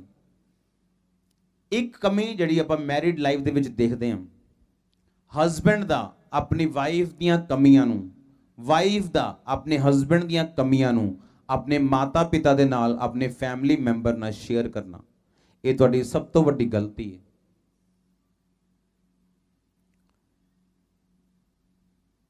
ਹਸਬੈਂਡ ਦਾ ਆਪਣੀ ਵਾਈਫ ਦੀਆਂ ਕਮੀਆਂ ਨੂੰ ਜੱਗ ਜ਼ਾਹਿਰ ਕਰਨ ਦਾ ਮਤਲਬ ਹੈ ਆਪਣੇ ਕੱਪੜੇ ਜੱਗ ਜ਼ਾਹਿਰ ਕਰਨਾ, ਆਪਣੇ ਤਨ ਨੂੰ ਜੱਗ ਜ਼ਾਹਿਰ ਕਰਨਾ, ਆਪਣੇ ਨੰਗੇਪਨ ਨੂੰ ਲੋਕਾਂ ਨੂੰ ਦਿਖਾਣਾ। ਕਿਉਂਕਿ ਬਾਈਬਲ ਦੱਸਦੀ ਹੈ ਤੁਹਾਡੀ ਵਾਈਫ ਤੁਹਾਡਾ ਸਰੀਰ ਹੈ। ਜਿਨੇ ਵਾਈਫ ਨੂੰ ਢੱਕ ਕੇ ਨਹੀਂ ਰੱਖਿਆ ਉਹ ਖੁਦ ਨੰਗਾ ਹੈ, ਉਹਦੀ ਵਾਈਫ ਨੂੰ ਕੋਈ ਪ੍ਰੋਬਲਮ ਨਹੀਂ ਹੈ। ਉਹ ਬੰਦਾ ਆਪ ਨੰਗਾ ਹੈ ਦੁਨੀਆ ਦੇ ਵਿੱਚ ਜਿਨੇ ਆਪਣੀ ਵਾਈਫ ਨੂੰ ਢੱਕ ਕੇ ਨਹੀਂ ਰੱਖਿਆ। ਕਿਉਂਕਿ ਲਿਖਿਆ ਤੇਰਾ ਸਰੀਰ ਕੌਣ ਹੈ? ਤੇਰੀ ਪਤਨੀ। ਬੋਲੋ ਕੌਣ ਹੈ? ਬੰਦੇ ਦਾ ਸਰੀਰ ਉਹਦੀ ਪਤਨੀ, ਉਹਦਾ ਕੀ ਹੈ? ਸਰੀਰ ਹੈ। ਹਾਂ ਜਾਂ ਨਾ? ਤੇ ਜੇ ਆਪਣੀ ਪਤਨੀ ਨੂੰ ਤੁਸੀਂ ਦੁਨੀਆ ਦੇ ਵਿੱਚ ਨੰਗਾ ਕਰੋਗੇ ਤੇ ਤੁਸੀਂ ਨੰਗੇ ਹੋ ਰਹੇ ਹੋ। ਤੁਹਾਡੀ ਪਤਨੀ ਨੂੰ ਨਹੀਂ ਫਰਕ ਪੈ ਰਿਹਾ, ਤੁਹਾਨੂੰ ਫਰਕ ਪੈ ਰਿਹਾ, ਤੁਸੀਂ ਆਪਣੇ ਸਰੀਰ ਨੂੰ ਨੰਗਾ ਕਰ ਰਹੇ ਹੋ। ਔਰ ਜਦੋਂ ਇੱਕ ਪਤਨੀ ਜਿਹੜੀ ਹੈ ਉਹ ਆਪਣੇ ਹਸਬੈਂਡ ਨੂੰ ਬੇਇੱਜ਼ਤ ਕਰੇ ਲੋਕਾਂ 'ਚ, ਤੇ ਉਹ ਆਪਣਾ ਸਿਰ ਨੰਗਾ ਕਰ ਰਹੀ ਆ। ਉਹ ਆਪਣੇ ਸਿਰ ਦੀ ਬੇਇੱਜ਼ਤੀ ਕਰ ਰਹੀ। ਉਹ ਪਤੀ ਦੀ ਬੇਇੱਜ਼ਤੀ ਨਹੀਂ ਕਰ ਰਹੀ, ਉਹ ਆਪਣੇ ਹੈੱਡ ਦੀ, ਆਪਣੇ ਸਿਰ ਦੀ ਬੇਇੱਜ਼ਤੀ ਕਰ ਰਹੀ ਆ। ਜਦੋਂ ਪਤਨੀ ਆਪਣੇ ਸਰੀਰ ਨੂੰ, ਆਪਣੇ ਸਿਰ ਨੂੰ ਢੱਕ ਕੇ ਰੱਖੇ ਔਰ ਹਸਬੈਂਡ ਆਪਣੇ ਪਤਨੀ ਯਾਨੀ ਸਰੀਰ ਨੂੰ ਢੱਕ ਕੇ ਰੱਖੇ, ਜੋ ਦੋਨੋਂ ਢਕੇ ਰਹਿਣਗੇ ਦੋਨੋਂ ਫਲਵੰਤ ਰਹਿਣਗੇ। ਹਾਲੇਲੂਇਆ। ਸੋ ਇਸ ਲਈ ਆਪਣੇ ਹਸਬੈਂਡ ਦੀਆਂ ਕਮੀਆਂ ਨੂੰ ਵਾਈਫਸ ਔਰ ਵਾਈਫਸ ਦੀਆਂ ਕਮੀਆਂ ਨੂੰ ਹਸਬੈਂਡਸ ਕਦੀ ਕਿਸੇ ਨਾਲ ਸ਼ੇਅਰ ਨਾ ਕਰਨ। ਲਿਖਿਆ ਆਨਰ ਕਰੋ, ਆਨਰ ਯੂਰ ਹਸਬੈਂਡ। ਰਿਸਪੈਕਟ ਕਰੋ ਆਪਣੇ ਹਸਬੈਂਡ ਦੀ, ਕਿਉਂਕਿ ਰਿਸਪੈਕਟ ਇਜ਼ ਇਕੁਅਲ ਟੂ ਲਵ। ਅਗਰ ਤੁਸੀਂ ਆਪਣੇ ਹਸਬੈਂਡਸ ਦਾ ਰਿਸਪੈਕਟ ਕਰੋਗੇ ਤਾਂ ਫੀਡਬੈਕ ਜਿਹੜਾ ਤੁਹਾਡੇ ਹਸਬੈਂਡਸ ਵੱਲੋਂ ਤੁਹਾਨੂੰ ਲਵ ਮਿਲੇਗਾ। ਸੋ ਇਸ ਲਈ ਬਹੁਤ ਇੰਪੋਰਟੈਂਟ ਆ ਕਿ ਆਨਰ ਕਰਨਾ। ਆਨਰ ਆਪਣੇ ਰਿਸ਼ਤੇਦਾਰਾਂ ਦੇ ਵਿੱਚ, ਮੈਰਿਜਸ ਦੇ ਵਿੱਚ, ਆਪਣੇ ਫੈਮਿਲੀਜ਼ ਦੇ ਵਿੱਚ, ਜਿੱਥੇ ਵੀ ਕਿਤੇ ਤੁਸੀਂ ਆਪਣੇ ਫੈਮਿਲੀ ਦੇ ਵਿੱਚ ਵੀ ਤੁਸੀਂ ਆਪਣੇ ਹਸਬੈਂਡ ਦਾ ਆਨਰ ਕਰਨਾ, ਉਹਦਾ ਸਨਮਾਨ ਕਰਨਾ। ਤੁਹਾਡੀ ਮੈਰਿਜ ਜਦੋਂ ਤੁਸੀਂ ਕਰਕੇ ਆਏ ਸੀਗੇ, ਤੁਹਾਡੀ ਮੈਰਿਜ ਤੁਹਾਡੀ ਵਾਈਫ ਨਾਲ ਹੋਈ ਸੀ। ਤੁਹਾਡੀ ਵਾਈਫ ਦੀ ਮੈਰਿਜ ਤੁਹਾਡੇ ਨਾਲ ਹੋਈ ਹੈ, ਤੁਹਾਡੀ ਮੰਮੀ ਨਾਲ, ਤੁਹਾਡੇ ਡੈਡੀ ਨਾਲ ਨਹੀਂ ਹੋਈ। ਤੁਹਾਡੀ ਵਾਈਫ ਦੀ ਮੈਰਿਜ ਤੁਹਾਡੇ ਨਾਲ ਹੋਈ ਹੈ, ਤੁਹਾਡੇ ਛੋਟੇ ਭਰਾ ਨਾਲ, ਤੁਹਾਡੇ ਸਸੁਰ ਨਾਲ, ਤੁਹਾਡੀ ਸੱਸ ਨਾਲ, ਜਾਂ ਉਹਦੇ ਪੂਰੀ ਨਨਾਨਾ ਭਰਜਾਈਆਂ ਦੇ ਨਾਲ ਨਹੀਂ ਹੋਈ। ਇੱਕ ਹਸਬੈਂਡ ਆਪਣੀ ਵਾਈਫ ਨੂੰ ਕਰੈਕਟ ਕਰ ਸਕਦਾ ਹੈ। ਇੱਕ ਲੈਵਲ ਤੇ ਉਹਦੇ ਸੱਸ ਸਸੁਰ ਉਹਨੂੰ ਸਮਝਾ ਸਕਦੇ ਹੈ, ਉਸ ਤੋਂ ਬਾਅਦ ਕਿਸੇ ਦਾ ਹੱਕ ਨਹੀਂਗਾ ਉਹਨੂੰ ਸਮਝਾਉਣ ਦਾ। ਔਰ ਜੇ ਤੁਸੀਂ ਆਪਣੀ ਵਾਈਫ ਨੂੰ ਆਪਣੇ ਘਰ 'ਚ ਬੁਲਾ ਕੇ ਪ੍ਰੋਟੈਕਟ ਨਹੀਂ ਕਰ ਸਕਦੇ, ਉਹਨੂੰ ਸੁਰੱਖਿਅਤ ਨਹੀਂ ਕਰ ਸਕਦੇ, ਤੁਹਾਡੀ ਲਾਈਫ ਵੀ ਫਿਰ ਸੁਰੱਖਿਅਤ ਨਹੀਂ ਹੈ। ਤੁਸੀਂ ਆਪਣੇ ਵਿਜ਼ਨ ਨੂੰ ਸੁਰੱਖਿਅਤ ਨਹੀਂ ਕਰ ਰਹੇ ਹੋ। ਕਿਹੋ ਜੀ ਦੁਨੀਆ ਆ ਗਈ ਹੈ ਕਿ ਉਹ ਆਪਣੀ ਵਾਈਫ ਦੇ ਢਿੱਡੋਂ ਨਿਕਲਿਆ ਬੱਚਾ ਤੇ ਚਾਹੁੰਦਾ ਹੈ, ਪਰ ਵਾਈਫ ਨੂੰ ਨਹੀਂ ਚਾਹੁੰਦਾ। ਦੁਨੀਆ ਦੇਖੋ ਅੱਜ। ਹਾਂ, ਵਾਈਫ ਦੇ ਢਿੱਡੋਂ ਨਿਕਲਿਆ ਬੱਚਾ ਉਹ ਚਾਹੁੰਦਾ ਹੈ ਬੰਦਾ, ਪਰ ਵਾਈਫ ਨੂੰ ਨਹੀਂ। ਜਿਹਦੇ ਢਿੱਡੋਂ ਨਿਕਲਿਆ ਉਹ ਪੂਰਾ ਕੰਟੇਨਰ ਨਹੀਂ ਚਾਹੁੰਦਾ। ਉਹ ਜਿਹਦਾ ਉਹਦੇ ਢਿੱਡੋਂ ਨਿਕਲਿਆ ਉਹਨੂੰ ਪਸੰਦ ਕਰਦਾ ਉਹ, ਪਰ ਵਾਈਫ ਨੂੰ ਨਹੀਂ ਕਰਦਾ ਉਹ। ਵਾਈਫ ਜਦੋਂ ਤੁਹਾਡੇ ਘਰ ਗਈ, ਤੁਹਾਡੀ ਵਾਈਫ ਤੁਹਾਡੀ ਪ੍ਰਾਪਰਟੀ ਹੈ। ਤੁਹਾਡੀ ਵਾਈਫ ਤੁਸੀਂ ਇਹਨੂੰ ਸੰਭਾਲ ਕੇ ਰੱਖਣਾ ਹੈ, ਇਹਨੂੰ ਪ੍ਰੋਟੈਕਟ ਰੱਖਣਾ ਹੈ। ਸਮਝ ਆਈ? ਨਹੀਂ ਤਾਂ ਫਿਰ ਐ ਕਰੋ, ਤੁਸੀਂ ਛੱਡ ਕੇ ਦੇਖੋ ਆਪਣਾ ਘਰ ਥੋੜੇ ਦਿਨ। ਬੰਦੇ ਹੋ, ਮੈਂ ਕਹਾ ਤੁਸੀਂ ਛੱਡ ਕੇ ਦੇਖੋ ਆਪਣਾ ਘਰ ਥੋੜੇ ਦਿਨ। ਆਪਣੇ ਘਰ ਦੇ ਮਾਪਿਓ, ਭੈਣ ਭਰਾ ਸਾਰਾ ਕੁਝ ਛੱਡ ਕੇ ਆਪਣੀ ਵਾਈਫ ਦੇ ਘਰ ਚਲ ਜਾਓ। 15 ਦਿਨ ਚ ਨਾਨੀ ਪੜਨਾਨੀ ਸਾਰੇ ਯਾਦ ਆ ਜਾਣੀ ਹੈ। ਔਰ ਜਿਹੜੀ ਵਾਈਫ ਛੱਡ ਕੇ ਆਈ ਹੈ ਸਾਰਾ ਕੁਝ ਹੈ, ਤੁਹਾਡਾ ਛੋਟਾ ਭਰਾ ਵੀ ਉਹਨੂੰ ਡਾਂਟ ਰਿਹਾ, ਤੁਹਾਡਾ ਵੱਡਾ ਵੀ ਉਹਨੂੰ ਡਾਂਟ ਰਿਹਾ, ਤੁਹਾਡੀ ਮਦਰ ਵੀ, ਤੁਹਾਡਾ ਫਾਦਰ ਵੀ, ਉਹਨੂੰ ਨੌਕਰ ਬਣਾਇਆ ਪਿਆ ਤੁਸੀਂ ਘਰ ਦਾ। ਔਰ ਫਿਰ ਕਹਿੰਦੇ ਹੋ ਕਿ ਮੈਂ ਬਲੈਸ ਕਿਉਂ ਨਹੀਂ ਹਾਂ।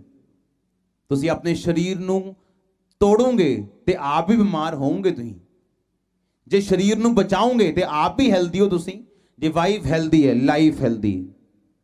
ਯੋਰ wife is your life. After Jesus, after Holy Spirit, ਪਹਿਲਾ ਸਥਾਨ ਤੁਹਾਡੀ ਵਾਈਫ ਆਈ। ਤੋਂ ਬਾਅਦ ਕੰਨ ਖੋਲ ਕੇ ਸੁਣੋ। ਤੁਸੀਂ ਬੱਚੇ ਹੋ, ਸਾਡੇ ਬ੍ਰਦਰ ਹੋ, ਸਿਸਟਰ ਹੋ, ਸਾਡੀ ਫੈਮਿਲੀ ਮੈਂਬਰ ਹੋ। ਇਸ ਲਈ ਤੁਹਾਨੂੰ ਦੱਸ ਰਹੇ ਹਾਂ ਅਸੀਂ ਕੜਵੀਆਂ ਚੀਜ਼ਾਂ।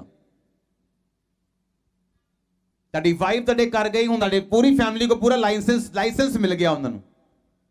ਜੋ ਮਰਜ਼ੀ ਕੋ ਜਿੰਨੂੰ ਮਰਜ਼ੀ ਕਹਿ ਦੇ। ਨੋ, ਤੁਹਾਡੇ ਘਰ ਦੇ ਕਿਸੇ ਬੰਦੇ ਕੋਲ ਇੱਕ ਲੈਵਲ ਦੀ ਤੁਹਾਡੇ ਸੱਸ ਸਸੁਰ ਕੋ ਅਥਾਰਟੀ ਹੈ ਸਮਝਾਉਣ ਦੀ। ਉਸ ਤੋਂ ਬਾਅਦ ਕਿਸੇ ਕੋ ਅਥਾਰਟੀ ਨਹੀਂ ਹੈ। ਪਿਆਰ ਨਾਲ ਗੱਲ ਕਰ ਸਕਦਾ ਹਰ ਬੰਦਾ, ਪਰ ਉਹਨੂੰ ਕਰੈਕਟ ਕਰਨ ਦਾ ਅਧਿਕਾਰ ਉਹ ਵੀ ਤੁਹਾਡੇ ਕੋਲ ਹੈ। ਉਹ ਵੀ ਬੈਡਰੂਮ ਦੇ ਅੰਦਰ ਵੜ ਕੇ ਕਰੈਕਟ ਕਰਨਾ ਹੈ, ਬਾਹਰ ਲੋਕਾਂ ਦੇ ਵਿੱਚ ਨਹੀਂ।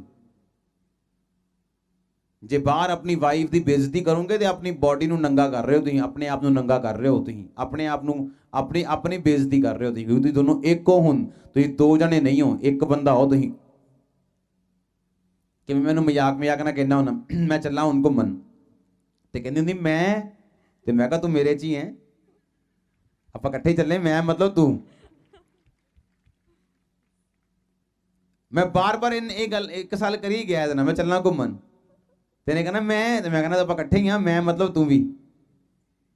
ਤੇ ਹੁਣ ਮੈਂ ਜਦ ਕਹਾਂ ਮੈਂ ਘੁੰਮਣ ਚੱਲਾਂ, ਨੇ ਕਹਿਣਾ ਵਾਓ, ਪਤਾ ਮੈਂ ਵੀ ਨਾਲ ਹੀ ਜਾਣਾ। ਮੀਨਸ ਅਸੀਂ ਜਿਹੜੀਆਂ ਗੱਲਾਂ ਅੱਜ ਤੁਹਾਨੂੰ ਦੱਸ ਰਹੇ ਹਾਂ, ਇਹ ਜਿਹੜੀਆਂ ਅਨਮੋਲ ਗੱਲਾਂ ਜਿਹੜੀਆਂ ਅਸੀਂ ਆਪਣੀ ਜੀਵਨ ਦੇ ਵਿੱਚ ਅਪਲਾਈ ਕਰ ਚੁੱਕੇ ਹਾਂ, ਔਰ ਅਸੀਂ ਇੱਕ ਬਲੈਸਡ ਮੈਰਿਡ ਲਾਈਫ ਜੀ ਰਹੇ ਹਾਂ।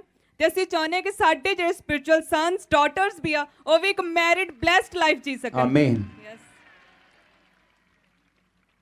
ਹਾਲੇ ਤਾਂ ਵਚਨ ਸ਼ੁਰੂ ਹੋਣਾ, ਹਾਲੇ ਤਾਂ ਔਰ ਮੇਰੀ ਵਾਈਫ ਨੇ ਪੂਰਾ ਬਿਆਨ ਚਿੱਠੇ ਚੰਗੇ ਤੁਹਾਡੇ ਫੁੱਲ ਔਰ ਮਜ਼ਾਕ ਜ਼ਿਆਦਾ ਨਾ ਕਰੋ। ਹਾਂ, ਮਜ਼ਾਕ ਕਿੱਦਾਂ ਦਾ ਮਜ਼ਾਕ ਤੁਹਾਨੂੰ ਦੱਸਦੇ ਹਾਂ ਆਪਾਂ।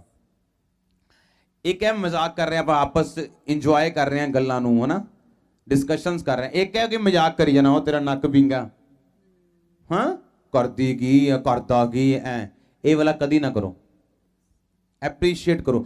ਦੇਖੋ ਵਚਨ 'ਚ ਲਿਖਿਆ, ਸੁਣੋ, ਕੁਝ ਲੋਕ ਕੀ ਪ੍ਰੋਬਲਮ ਕਰਦੇ ਹਨ, ਆਪਣੀ ਵਾਈਫ ਲਈ ਤੁਸੀਂ ਦੁਨੀਆ ਲਈ ਚਾਹੇ ਨੰਬਰ 1 ਪ੍ਰੀਚਰ ਹੋ, ਆਪਣੀ ਵਾਈਫ ਲਈ ਕਦੀ ਪ੍ਰੀਚਰ ਨਾ ਬਣੋ। ਮੇਰੀ ਵਾਈਫ ਦਾ ਐਕਸਪੀਰੀਅੰਸ ਹੈ, ਇਹਨੇ ਕੁਝ ਲੋਕਾਂ ਨੂੰ